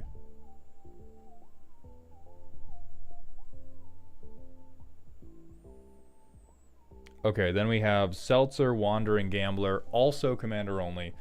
On ETB, create the Blackjack, a legendary 3/3 vehicle. Whenever a vehicle you control deals combat damage to a player, flip a coin. Whenever you win a coin flip, create 2 tapped treasure tokens. Oh no. I don't know. Grix's coin flip, baby. Somebody's gonna make Grix's coin flips happen. This dude, definitely one of the cuts for this precon itself. This card just fucking goes. This is pure neuron activation for all the gamblers. Alright, then we have Shadow, Mysterious Assassin, a 3/3 with Death Touch. On combat damage, you may sack something. If you do, draw 2. Each opponent loses life. Very good. Don't play him as a commander. Siegfried, Famed Swordsman. On ETB mill 3, then put X 1/1 counters on Siegfried, where X is twice the number of creature cards in your graveyard. Oh! X being twice is saving this dude. I think this dude's mid for like high bracket 3, bracket 4 behavior, but he's just a good body every single game. That matters. Dog, you put I do this every time. You put a Mesmeric Orb in this deck, this is like a 10/10 every time he comes down.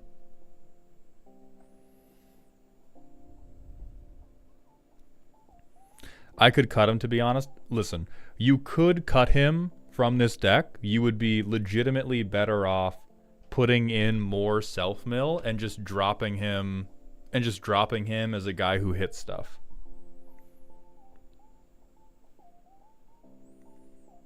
Okay, Strago and Realm, a 3-mana 1/3. For 3 mana, force an opponent to exile cards until they hit an instant, sorcery, or creature. You get it for free.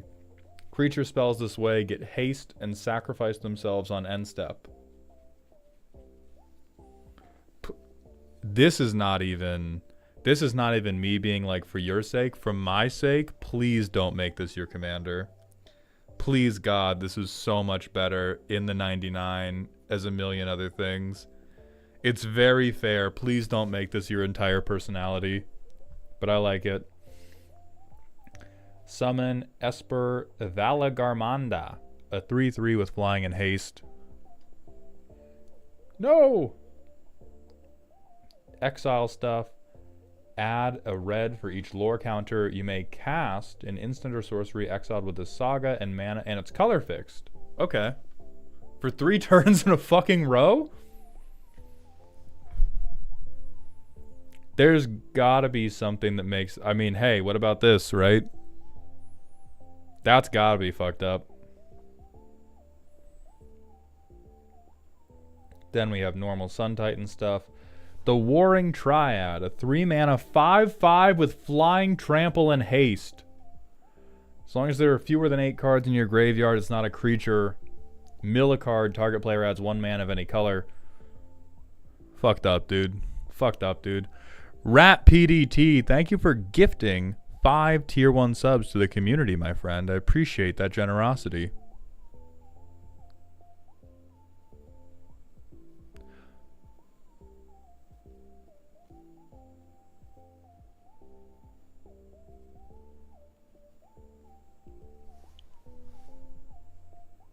Milliken got power crept. Oh, true. Is this just... Oh my god. Milliken's fucking unemployed now. Yeah, 2 mana, get a colorless. Or 2 mana, get any color. And you can politic with it.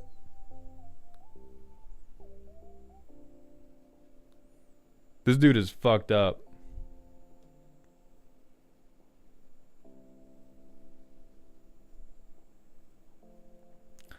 Alright, then we have Umaro, a 6-mana 6/6. Trample at beginning of combat. Choose one at random. Shit gets buff. I wheel or I deal 5.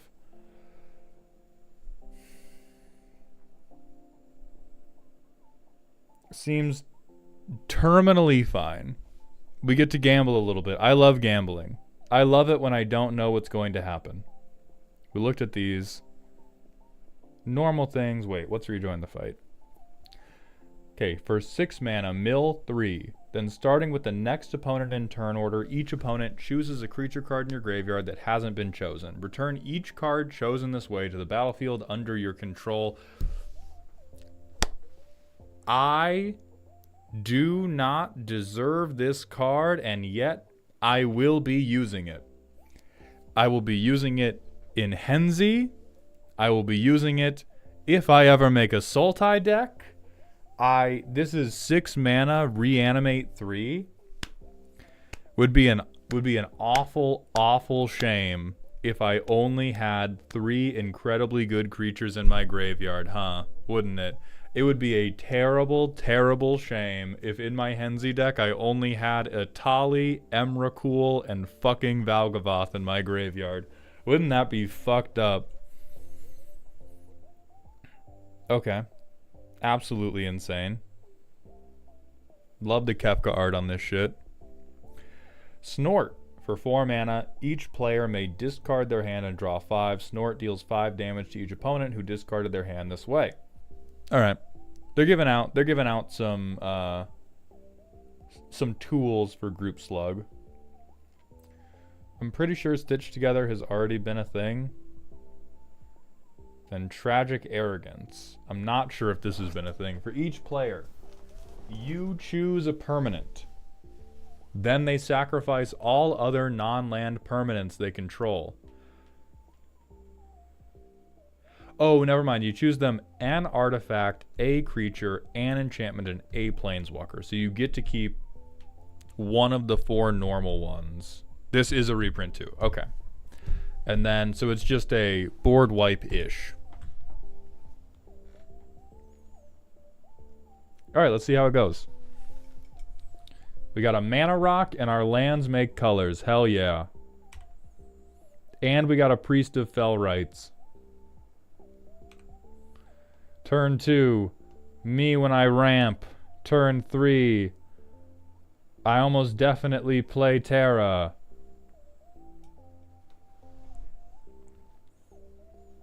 Phoenix down. I think we missed this one. To exile the artifact, I can recur something, or I can exile a skeleton, spirit, or zombie. That must be a flavor win because this is fucking hater shit. Oh wait, no. We would have milled this and 1 more in combat. Oh boy. Oh boy. Oh, and we have Sun Titan in this fucking hand? Come on, bro. Alright, so we do this. We play a dog. We mill 2.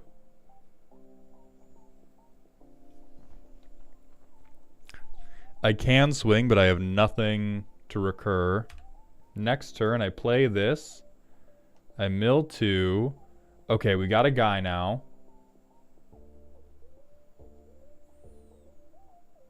I mean, do I get my guy or do I just go Sun Titan ETB, get my fucking Moogle? Like, I think that's what I do.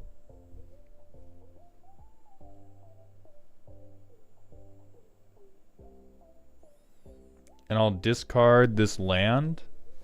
I'll draw a card. I get a 1/1 counter on my Moogle. I'm not going to try to guess what other people would do in this situation.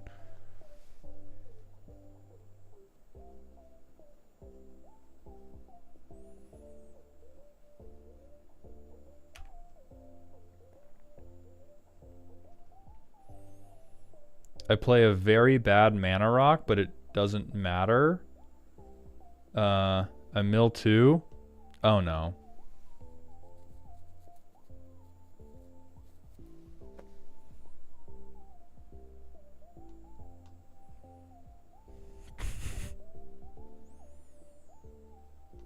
Give me this. Give me this under my fucking thing, man. I don't even care that I don't have 3 creatures. Give me my fucking Kefka, bro. And then we can drop this as well.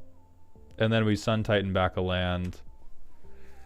And then the next turn, so we have enough mana to replay this. We get Kefka back. This has been crazy slow because the first couple mills were so unfortunate. I think this is a deck that would benefit tremendously from throwing in a lot of the classics like Ripples of Undeath, because we just hit we hit lands and we hit instants and sorceries.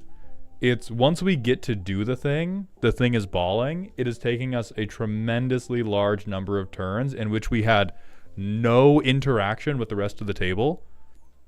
Like the other decks, we had at least a piece of removal or we had a board wipe. This deck has just been fucking Beyblading in the corner, being like, don't worry guys, when I hit this kickflip, you are going to pog off. And then it's just us tripping over the skateboard. So if we have more stuff like this, this is all of the improvements I would make to this deck, is I would be replacing the fucking Phoenix down. Yeah, and you do eventually want to move your removal over to... I spelled that so wrong. To the Chupacabras of the world. So that you can recur them with your commander. But yeah, Surveil lands, things that draw and discard, things that self-mill. Like, what does a good opening look like? We play this, we cycle it for a plains. Next turn we play this and this, then we play that. Mill 2, hit lands. This guy gets a counter.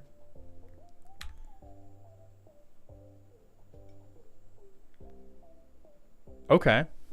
This is actually a very solid turn we can do, because we mill 2, we lose Ruinous Ultimatum, but we big score discarding this guy, make 2 treasures, swing Terra, she's flying, use the treasures, get this guy back. And then we'll swing Gao, and Gao gets to trigger as well because a card left our graveyard. That's a pretty hot Precon turn. That's a pretty fucking dope Precon turn. We can play tapped. We mill 2. We miss fucking creatures again.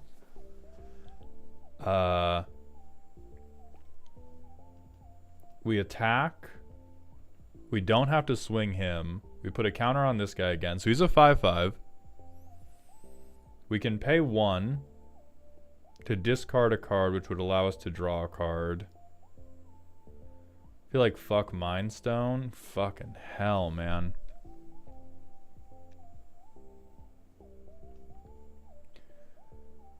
We don't have a single target. Yeah, we are completely targetless for Terra. Nothing left our graveyard. Okay, so now we can almost try to do something. We mill 2. We hit Stitcher's Supplier. Moving to combat, we swing. We pay 1 to discard Pitiless Plunderer to draw. On hit, we pay 2 to get Pitiless Plunderer back tapped. Main phase 2, we pay 1 black to play Stitcher's Supplier, mill 3. Then we have Priest of Fell Rites and no big reanimation targets. And oh my god, we're sitting on this all game too. Holy fuck, man.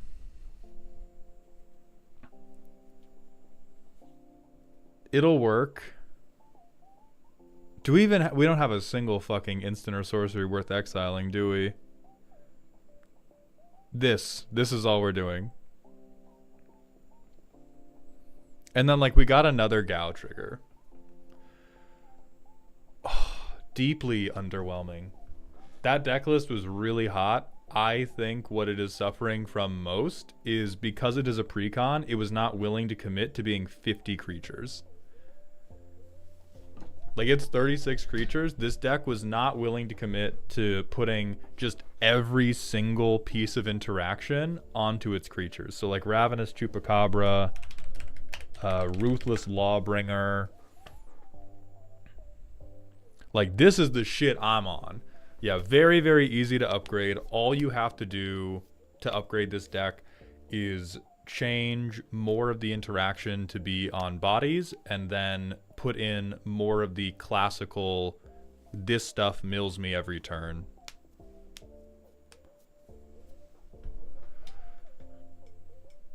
What about adding Portal to Phyrexia? Why the fuck would we do that? Elk would have words to say about putting 50 creatures into a deck. I don't give a fuck what he says about it. It's dope. Do it.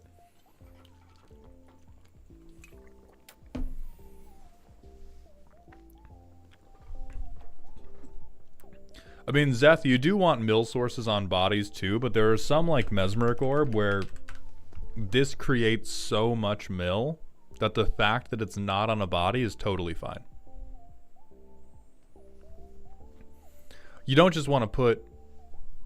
You don't want to put any old source of non-creature mill into the deck, but if it mills you like 2 to 4 or more per turn...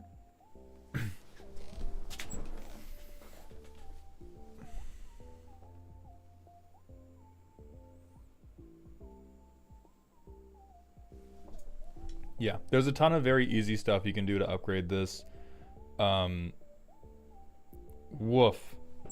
Woof, highly variable. The stuff in it looks cool, though.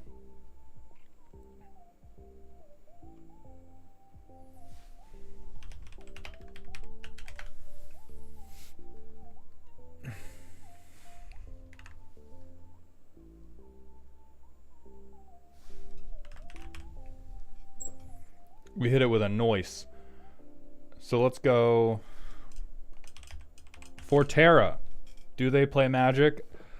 I will say probably yes. Do they have 10 cards that are easy to cut? Holy fuck, yes. Can I deduce the plot of this game? What do I think the plot of this game is?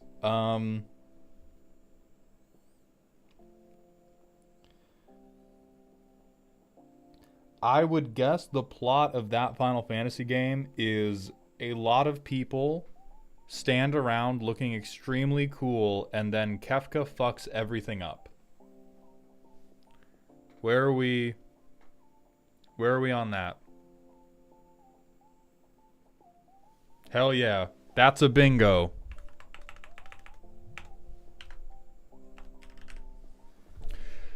Do these decks make me want to play Final Fantasy games? A bit. A bit, actually. Kefka fucks so hard, I actually kind of want to play that game. Do they have that shit on? Very much yes. Do they incentivize new players to play well? I actually think this deck does. I think that deck has a very like has a pretty healthy, grindy play pattern. I just think it's a bit variable because of how few mill engines they put in the decks right now. I do think it encourages you to keep playing because it has just enough gambling that you're going to want to play the deck again. And now we will move on to what will almost certainly be my least favorite. Counter Blitz, the Bant Precon.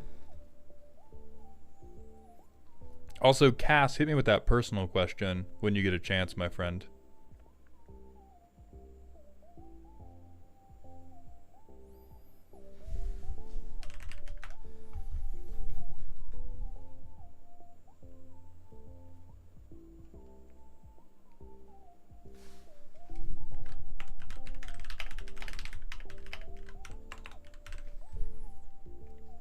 They don't even get a title. Now, I will be honest with you all. I do have pre-existing beef with Titus. My pre-existing beef with Titus is that I played Kingdom Hearts as a kid, and there's like a tutorial fight where you have to spar with Titus, and if you're bad at the game, he beats your ass. And he beat my ass unceremoniously in Kingdom Hearts, and I have never forgiven him. I have never forgiven this man. I got folded, dude. I got worked. I was on that beach chasing coconuts and shit. He was like, step into the ring, let's go, baby. And then he just... I never got over that shit. I never got over it. But let's see how his deck does. Alright, Blitzball Stadium. X and a blue. On ETB, support X, so put a counter on each of up to X creatures. Go for the goal, 3 and a tap until end of turn. Target creature gains whenever this creature deals combat damage to a player. Draw a card for each kind of counter on it, and it's unblockable.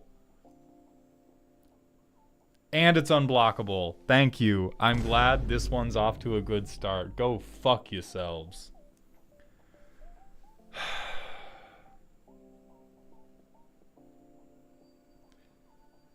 I cannot imagine that this doesn't go in every counter deck ever. Right? Like, the support X is honestly, who cares? There's like Simic, Bant, even if you did blue 1/1 counters, like if you... So you get unblockable, minimum draws 1 card. This is like blue's Erd Heirloom. Okay, then Everflowing Chalice and Soul Ring. I'm sure we won't be proliferating these. Creatures, Altered Ego. I like clones. I don't like Bant players having clones, but I like clones. Auron, Venerated Guardian. He does have that shit on. He's a 2/5 with Vigilance, and on attack, put a counter on him. When you do, exile a creature the defending player controls with less power than Auron until Auron leaves the battlefield. Yeah, man. Yeah, man. That's fine, dog. I didn't want to block anyway. That's super cool, dog. Who fucking cares? That's super cool, man. Okay, Bane of Progress. I am legitimately pleased to see this in a precon. I think we do need to be communicating to the precon players that you should play big things that give you a big advantage. So I'm chill with that. Chasm Skulker, that is a cool art for it. Chocobo Knights, 4 mana, 3/3. Creatures with counters gain double strike. Yeah, I'm fine, man. I'm cool. I'm cool, dog.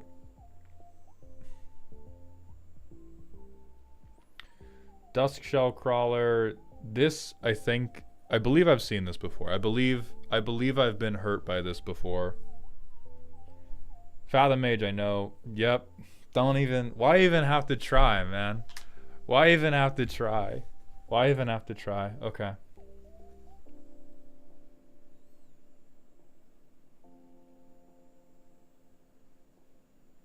Nah. Nah. Nah, I'm good. I'm good. I'm okay. I'm good. That's fine. I'll just go.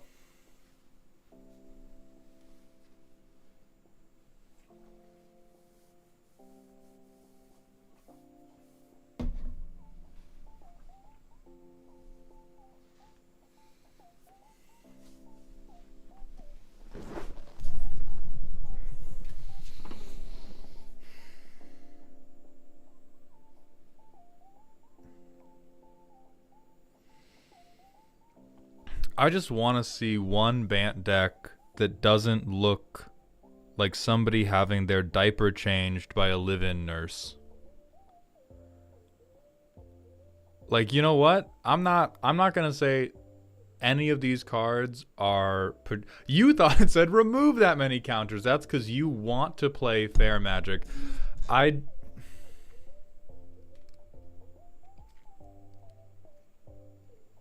So here's my thing, right? Here's my thing. I think all the other decks we've looked at, there's a lot of cool Final Fantasy cookery. The Naya deck is doing a lot to try to make go medium wide a thing. It's doing all of that. Care about 7. Yishtola was at least attempting to introduce mixing in pinging in combat. Terra's doing a lot for reanimation grind out. Like, there's a lot of play patterns that I enjoy in the other decks. And even with the Final Fantasy stuff in this deck, this just seems like... This seems like Commander Auto Battler to me. This is just... Perhaps the Final Fantasy flavor is correct, but I feel like any Final Fantasy flavor of this deck, any Final Fantasy flavor in this deck seems like it will be immediately lost by just, hey, Bant +1/+1 counters are good. Did you know that? Did you know that? Did you know that 1/1 counters are a good archetype in Magic the Gathering? Where are you going? No, I'm playing a summons list, bro. No, don't. Hey, put that Armageddon down. No, you don't get it. It's like Hawkball, but if I also had a lot of white combat tricks. Where are you going? Like, that's how this feels to me. Is without seeing any more of the deck, this 100% plays Magic because all of it is literally just I fart 1/1 counters at you.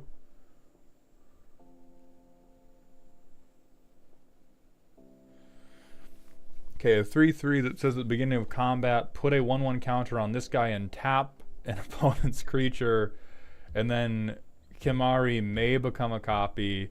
Yeah, I'm sure that copy thing will become very relevant, and we're not just milking damage triggers. At the beginning of each end step, if you put a counter on a creature this turn, make... Love it. I love it. I love it. At the beginning of each end step, if you put a counter on something, make a token, which has never, ever put counters on anything else or been used for any type of fucked up synergies. Super perfect. Lulu, 2/3. Whenever an opponent attacks you, put a stun counter on their creature. That's not bad. And then, of course, we gave it a proliferate outlet, but it's expensive enough that that's not, like, the most fucked up thing ever.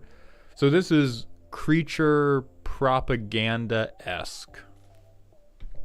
Does have that shit on. Hey, Broodmoth? Wow. I'm sure... What an incredibly inventive play pattern this deck has. Amazing. Maester Seymour, 3 mana 1/3. At the beginning of combat on your turn, put 1/1 counters equal to this guy's power on a different creature. What does Titus do again? Yeah, moves counters. Okay. Sure, that's fine. Sure, that shit is fine. Oaka, Traveling Merchant. Remove a counter from a permanent you control. Draw a card. You know what? If there's one thing I knew about Bant, it's that they had a lot of trouble drawing cards. And definitely needed the help. So I approve of this message. Yeah, you can do some... See, that's the thing, Garrett. It also applies to sagas, and every cool thing you could do with sagas is immediately drowned out by all of the counter slop. You can do some very tricky shit. You can do some very, very tricky shit with like stun counters, saga counters, whatever. And then the t-shirt cannon filled with 1/1 counters hits you in the chest and kills you. Rampant Rejuvenator. Okay, reprint. Riku. 2/3. Whenever you put one or more counters on a creature until end of turn, it can't be blocked. Excellent. Steal for 1 mana and tap. Steal a counter from an opponent's creature and put it onto something you control. I like that theft. I like stealing. This is the type of 1/1 counter behavior I wanted to see. This is hateful, it is spiteful, and oh my god, it is finally something a little bit different. Then Scholar, counter good stuff. 2/2 with lifelink. Whenever another creature you control enters, put a +1/+1 counter on that creature if its power is less than Shalinda's power. Otherwise, put a 1/1 counter on Shalinda. We get Evolve Plus? We're getting better Evolve now? And we're just right back to Yeah, we're just right back to this fucking sleep simulator. So this is... Also, Tuscan Fury, thank you for claiming your exclusive Discord role.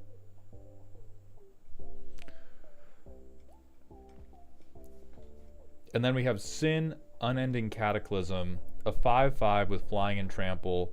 On ETB, remove all counters from any number of stuff.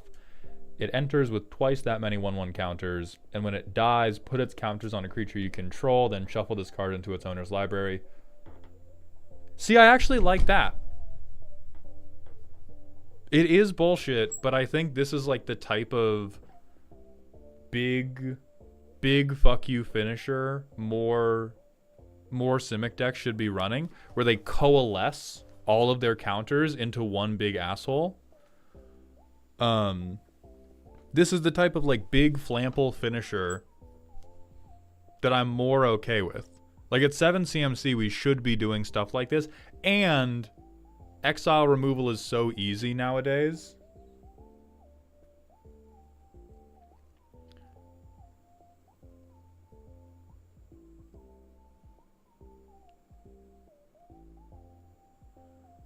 Like, exile removal is so easy to just non-bow this shit.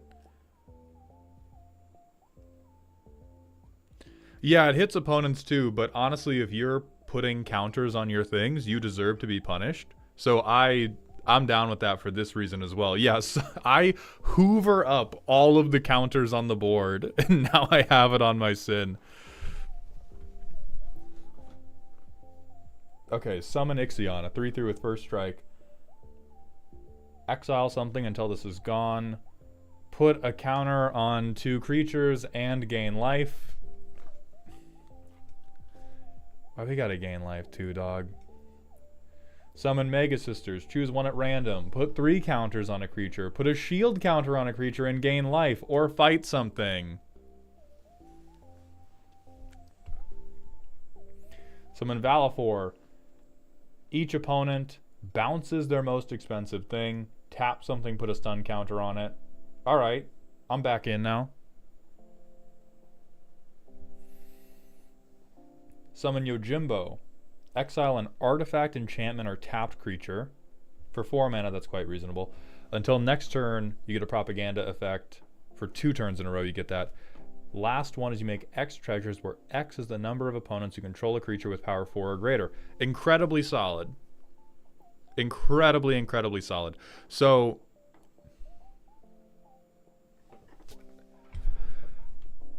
oh good, and you're here. I'm so happy.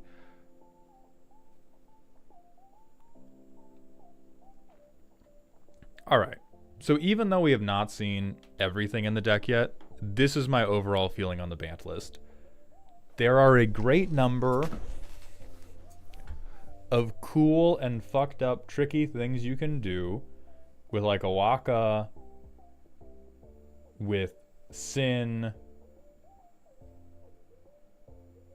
Where's the third bitch? With Riku, and using them with sagas, using them with untraditional counters.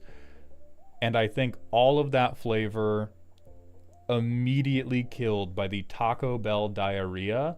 That is, I play Fathom Mage, I play Chasm Skulker, I play this dumbass Selesnya Better Evolve, and then I play Titus, and then I win.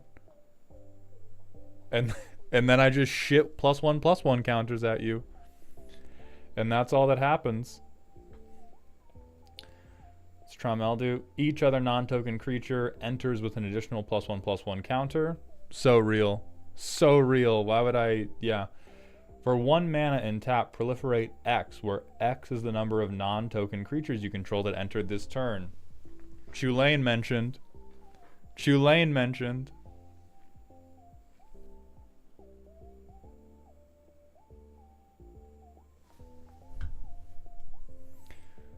So yeah, I think there's a lot of potential in this deck that is... dies to the same disease that took Chulane.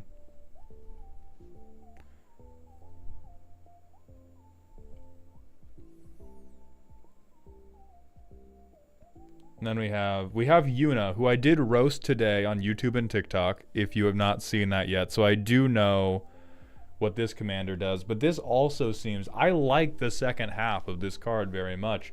We get to move non-+1... We get to turn non-+1/+1 counters into +1/+1 counters. It makes our sagas no longer bullshit to play. Even the text of... when you use Yuna as a mana dork, you get something with counters on it. I almost had hope for that because this should mean that you can do a 1/1 counter synergy deck without having all of the samey bullshit like Forgotten Ancient, because Yuna can put counters onto creatures that should never have had counters, that you should have had to waste a ton of deck space to give counters to. You can do like weird power matter shit. You can do weird counter moving shit. Like there's so much we could have done if it did not instantly become, I cast freed from the real. What the fuck are you going to do about it? Like all of the times that they go, that they went like, oh, by the way, this can only happen once a turn, so it's not fucked up. And they didn't do it here, where it would have just been perfect for it to do it here. Egomaniacal Hero, thank you for the Prime sub, my friend. Welcome to the dog home, my friend. But yeah, like the saga deck that's just like summons and cutscenes, I legitimately believe in that. And I just want us to... I realize this is not a complete picture of the commander, because not many people will have had the opportunity to build it yet. Like anybody who's building it is just building it off of spoilers.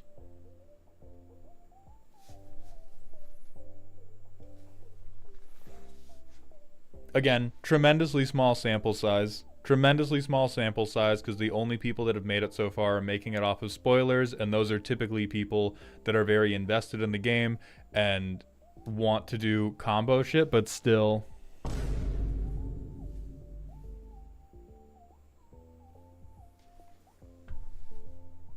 We just can't be allowed. We can't be allowed to have interesting things.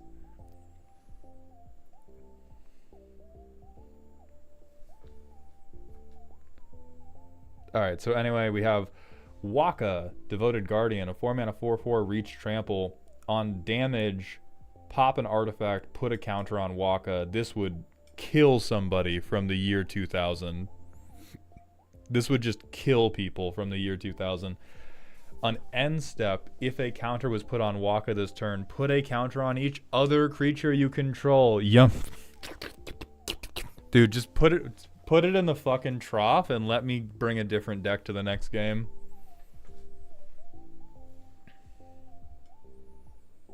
Okay, Bread for the Hunt. Draw a card, win a... I don't know if this is a reprint or not. This feels... I mean, this is just more... Fucking... It's just more 1/1 counter slop. Yeah, it's a reprint. Okay. Fight Rigging, I know, is a reprint. These are mostly reprints. I feel like Path of Discovery is. Resourceful Defense. When a permanent you control leaves, if it had counters, put those counters on target permanent you control. Then for 5 mana, you can move stuff around. I don't know if that's new or not, but again, seems like anything that could have been cool about it just got thrown into the fucking pig feed. Okay, also a reprint. Then Sphere Grid. Whenever a creature you control deals combat damage to a player, put a +1/+1 counter on that creature. But that's not enough, right? We gotta give it the Unitext. Creatures you control with 1/1 counters on them have reach and trample. Why build your decks to cover any bases? When 1 2-mana enchantment, cover all bases. Just make a deck that is a word cloud of shit that says proliferate.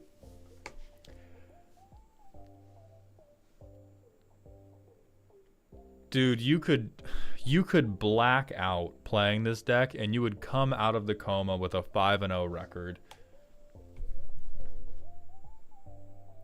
Summoner Sending. I'm not even looking at this shit anymore. At the beginning of end step, you may exile target creature card from a graveyard. If you do, make a 1/1, and you get a counter on that 1/1 if the exiled card was expensive. Cool with that. I like that. More targeted graveyard hate, better. More targeted graveyard hate, definitely better. Together Forever. Ooh, they're kissing. On ETB support 2, choose target creature with a counter on it. When that creature dies this turn, return to hand. That seems pretty fucking useful. Oh, also a reprint. Okay. But ooh, they're kissing. All right, Collective Effort I know I've seen before. Damning Verdict I know I've seen before. Yuna's Decision. Choose one, continue the pilgrimage. Okay, game reference. Sacrifice a creature. If you do, draw a card. Then you may put a creature card and or a land card from your hand onto the battlefield. Or you may return 1 or 2 permanent cards from your graveyard to your hand.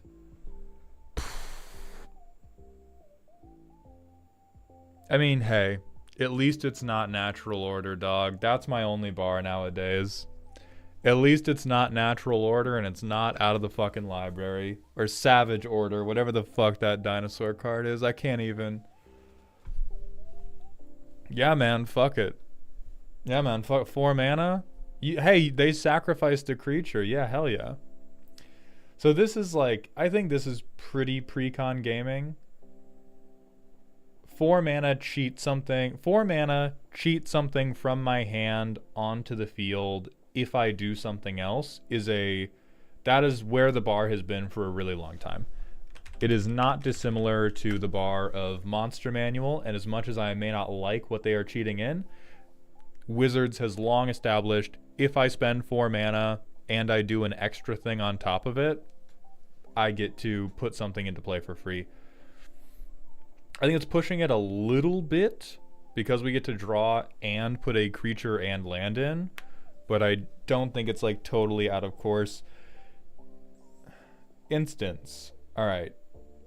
Counter magic, interaction, Endless Detour.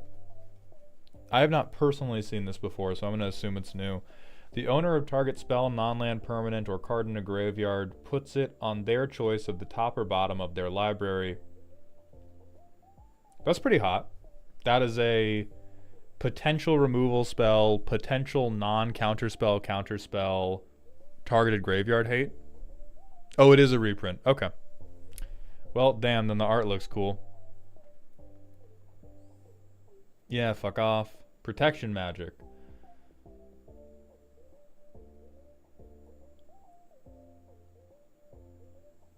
Fucking sure, dude. Sure. My fault. My fucking fault for thinking that I could kill any of your creatures when you have 2 mana open. Hell yeah, brother. My fucking fault. Pull from tomorrow's a reprint. Yuna's Whistle. This has to be new. We have not had a bitch named Yuna in the game before. 3 mana instant. Reveal from top till you hit a creature. Put that into hand. When you reveal a creature this way, put X counters on another creature you control, where X is the mana value of that card.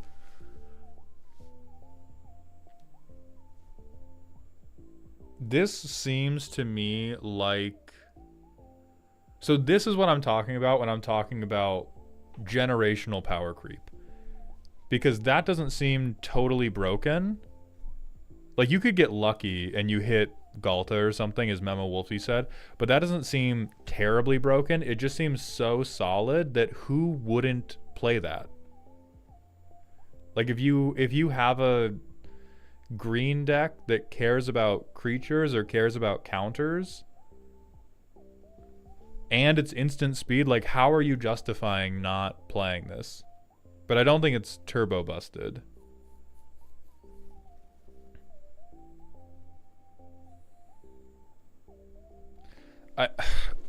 Let's go to the honorary playtest. I think the reason I dislike this deck is just that it seems like it does the same thing every other Bant deck from the beginning of time has ever done. Unless you hit Temple of the False God in your opening hand. Nope. Nope. I'm going to do this playtest where the deck doesn't work for me. This shit is for me, okay? I play Temple of the False God and do nothing else. Oh, God. God damn it.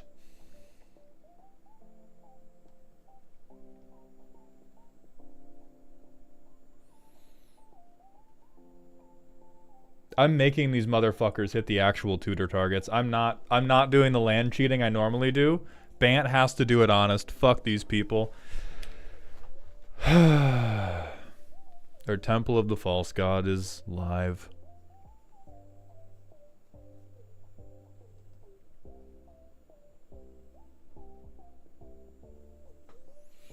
I play these two. I get to scry 1 because I played something that shared a creature type with Titus.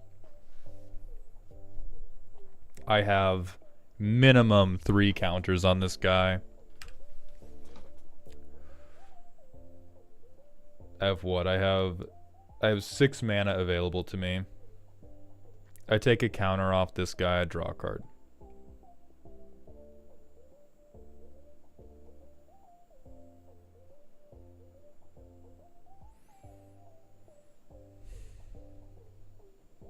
I play these two.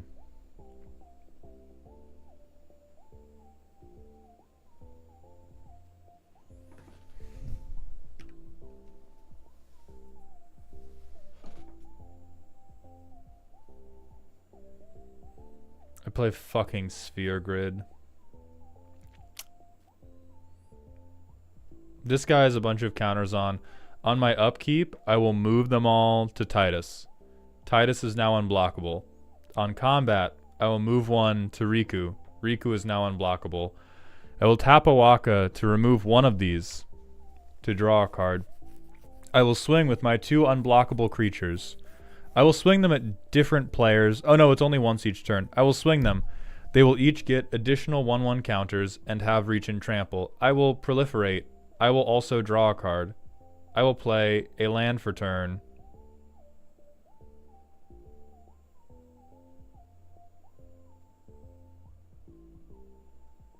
and I hold up fucking I play this and I hold up counter magic.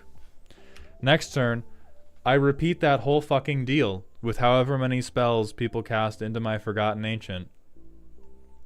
I play Fathom Mage. I get to draw a card when I enter combat and move a counter onto Fathom Mage. I take one off of her to draw another card. I hit with my unblockable creatures who get 1/1 counters on them. I proliferate everything and I draw another card.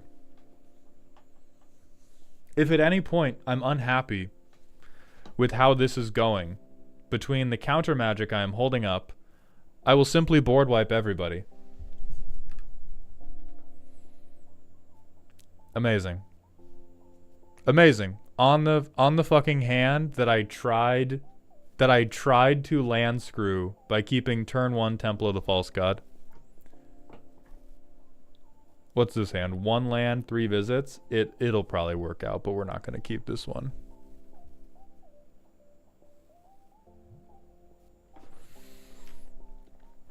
Okay, so we go land pass, land Farseek.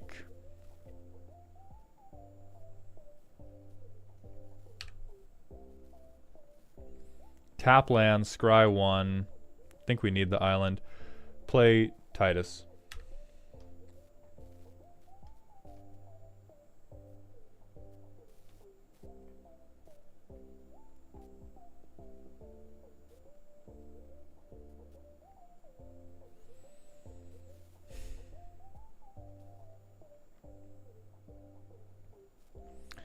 Play this. Move one of its counters to Titus. Attempt to hit. Proliferate, draw.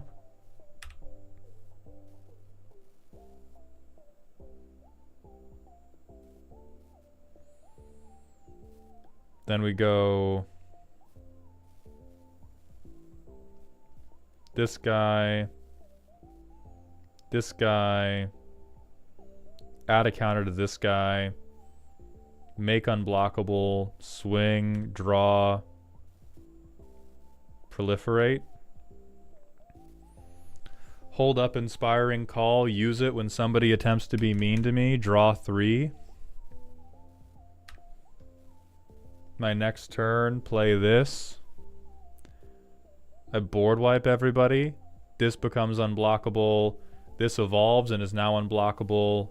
On combat, I move something to Titus, who's now unblockable. I proliferate, I draw. Yeah, I don't know. You just bant all over everybody. I think there is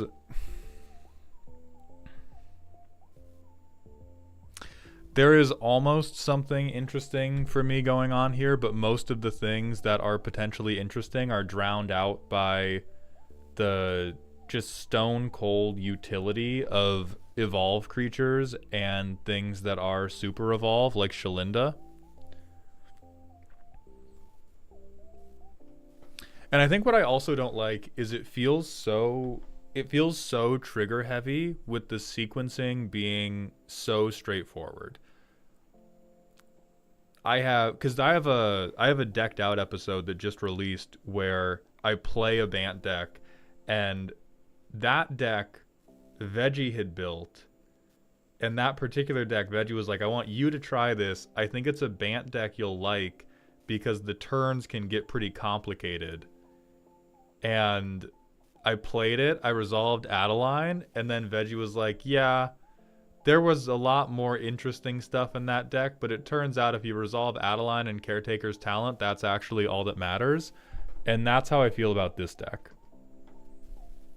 I feel like there's some pretty obvious upgrades where you take maybe some of the protective stuff, you take some of the like cute token stuff, and you just replace it with more stuff that is like, hey, I make tokens, or I put in things that give me tokens when I get counters, or I get more evolve triggers, or I like, and then you just bant all over everybody. I think it is mechanically very solid.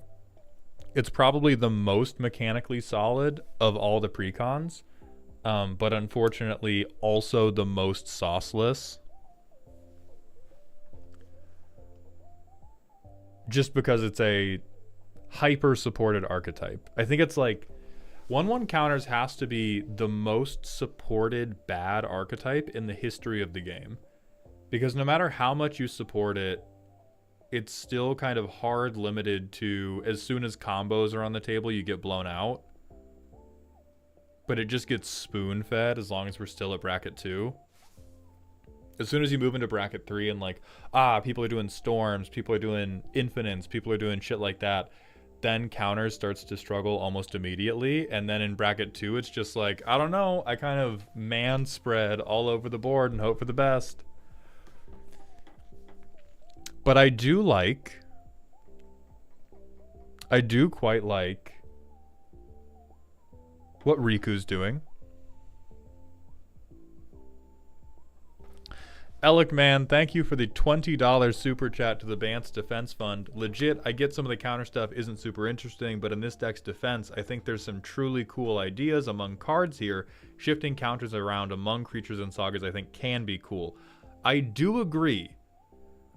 I think the deck as a whole is not cool, but what I was just about to bring up is I do like what Riku's doing.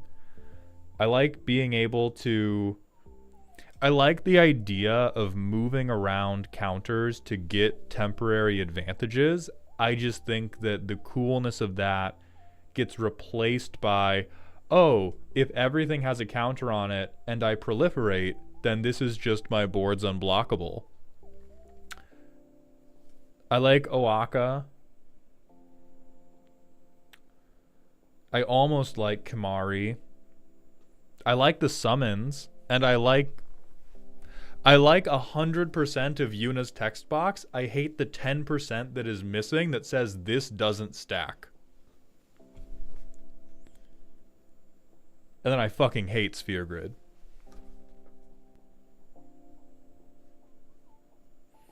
And I do like Sin as a finisher. I like Sin as a finisher quite a lot.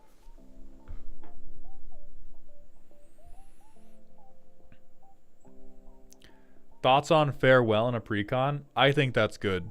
I think that exile removal is highly necessary nowadays, and Farewell is... If Farewell folds your deck, that is not a Farewell problem. We do not have time. Like, genuinely, we could talk about this every day until the day I retire from content creation, and we could not unpack all of this. But if Farewell consistently is ruining your Commander games, that is not on Farewell. And we can talk about that some other time. But I think it is good and right that we have put it in a Precon.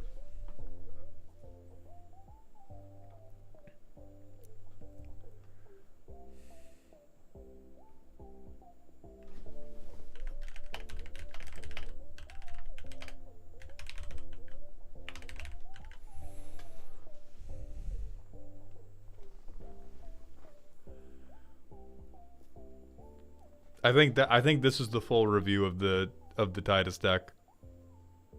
Check it out, guys. Aren't I so great at fighting? Oh, we have to do...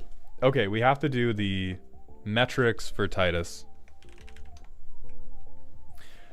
Do they play Magic?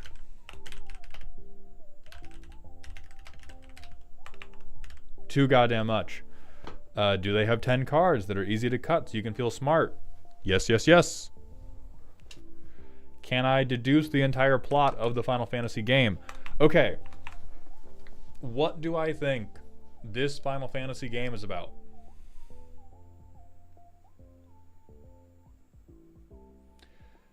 Yuna and Titus go to college and break up. Where are we at?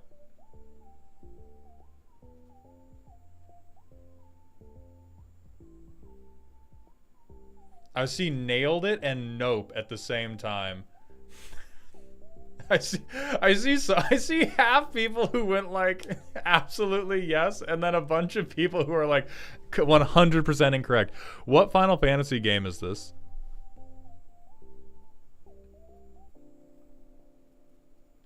$10? Okay.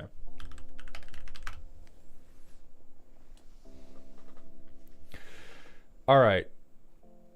Titus is a sports star from a metropolis. During a match, he gets isekai'd into a world with Summoner Yuna and her friends on a journey to save the world of Spira from a rampaging monster.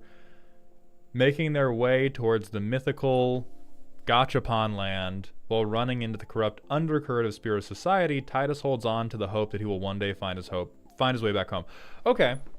I will call that a solid 40%. I called it college, but it was they go off to a faraway land instead. I'll give myself 40% on that. It's definitely a failing grade.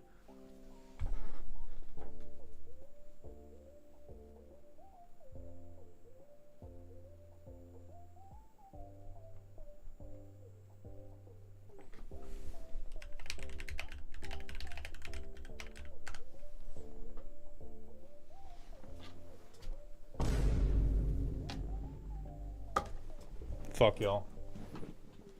Fuck y'all.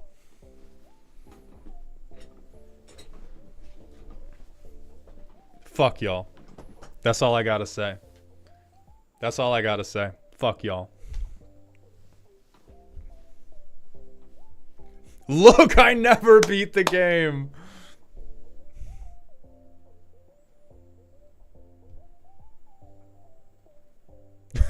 Fucking got him. Fucking got him.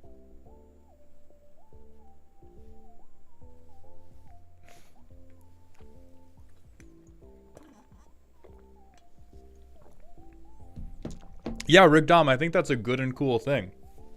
That you can snowball saga creatures. That's good. That would be a good top end for a cool Unideck would be with every cutscene I only grow stronger. I play Ixion. Ixion's counters make Yojimbo bigger. Then when Yojimbo dies, all of those counters go to Valifor. Like I am down with that. Memo, yes. Any counters. Any counters that are on a thing.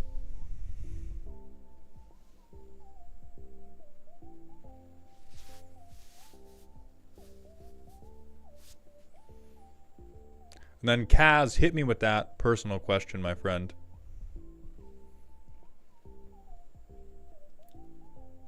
Okay, let's rank them.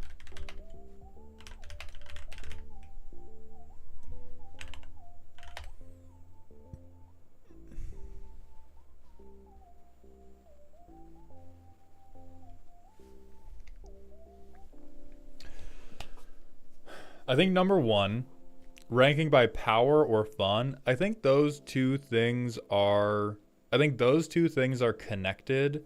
I think we will be ranking the precons by. We will do one ranking for as is, and we will do another ranking for how much do I want to play the upgraded version.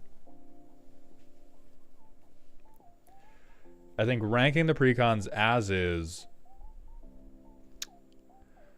Well, let's do Cass's personal questions. Who would be the better summoner, the new 5-color Terra or Tom Bombadil? I don't know 5-color Terra, so I cannot answer that question, Kaz. J Blossom, thank you for the Twitch follow. Welcome to the doghouse, my friend. So as is, God, I really want to like the Esper deck, but it feels so fucking confused, dog. It's up between Mardu and Esper for me on number one as is. I think it's the Mardu deck just off of Kefka.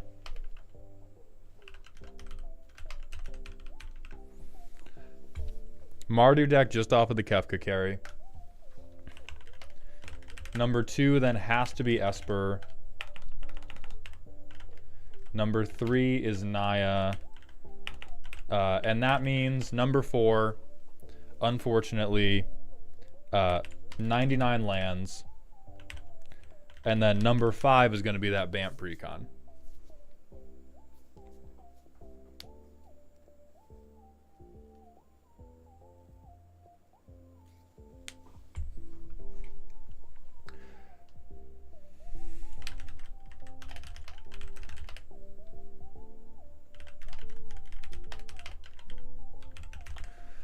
Precons on desire to upgrade them.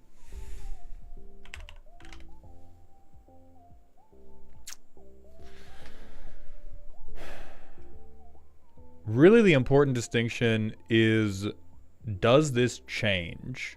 Or is this just the exact same? I think it does change. I think number 1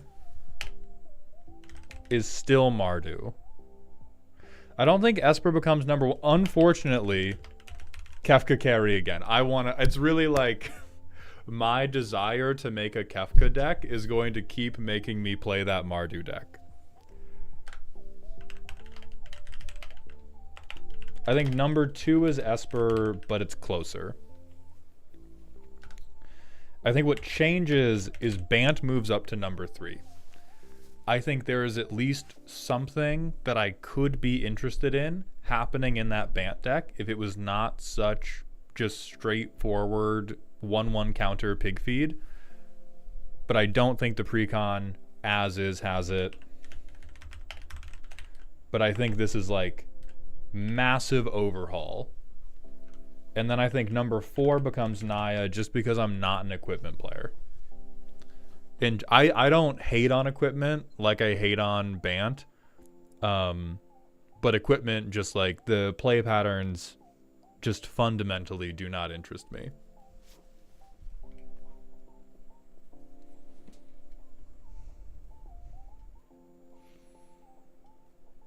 Oh yeah, and then a deck of 99 lands. Deck of 99 lands is going to be 5th.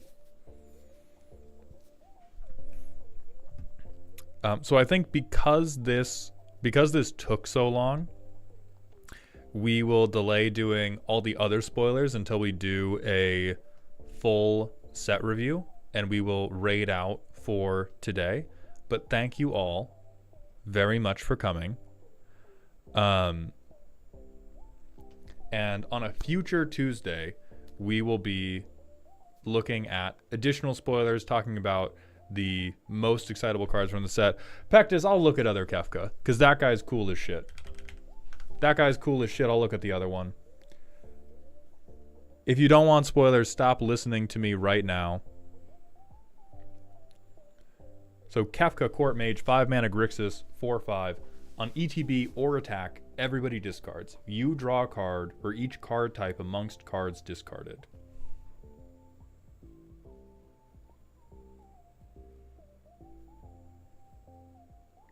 Okay. We could finally make discard a little bit hot. 8 mana, each opponent sacks a permanent, transform. What's his backside? 5/7, holy shit. Bros looks maxing. Flying 5/7. When an opponent loses life during your turn, you draw that many cards. Home run. Home run instantly. Immediately, yes. I will tell you right now, I cannot be trusted with this card. If you see me at a convention and I'm like, I want to play my Kefka deck, no you don't. No you don't. This is gonna be dog shit.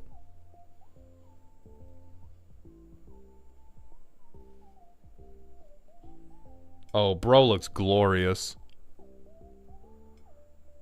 Bro looks fucking glorious.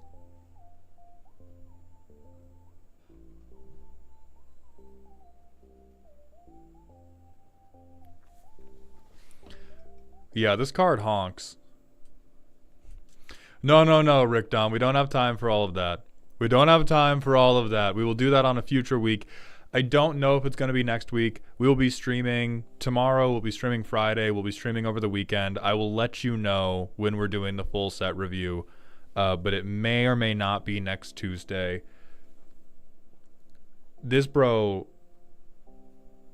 That's my king right there. That's my king right there. So thank you all very much for coming. I hope you enjoyed this Precon review. It will be getting cut together by Mango to hopefully go up on YouTube later this week.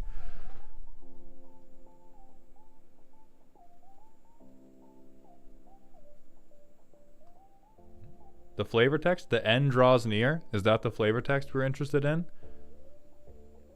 This is a hard line. I have no connection to it, but this is a hard line. It might be Final Fantasy VI, Alex, man. I love this man. I love this guy.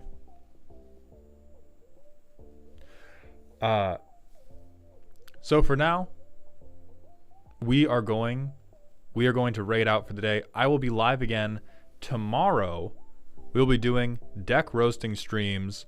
Thank you all for coming today. I hope to see at least some of you there tomorrow. We are going to go say hi to our friend Kuro Hitsuki, who is streaming right now. Oh wait, he's streaming the same thing I just streamed. That seems incorrect.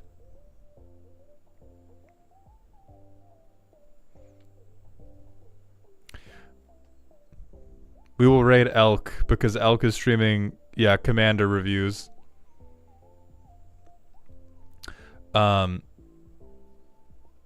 So hit Elk with the Indestructible Justin raid command.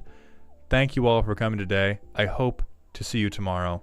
And please remember to stay toxic just for me. YouTube, that's going to be it for us, but I will be live again tomorrow.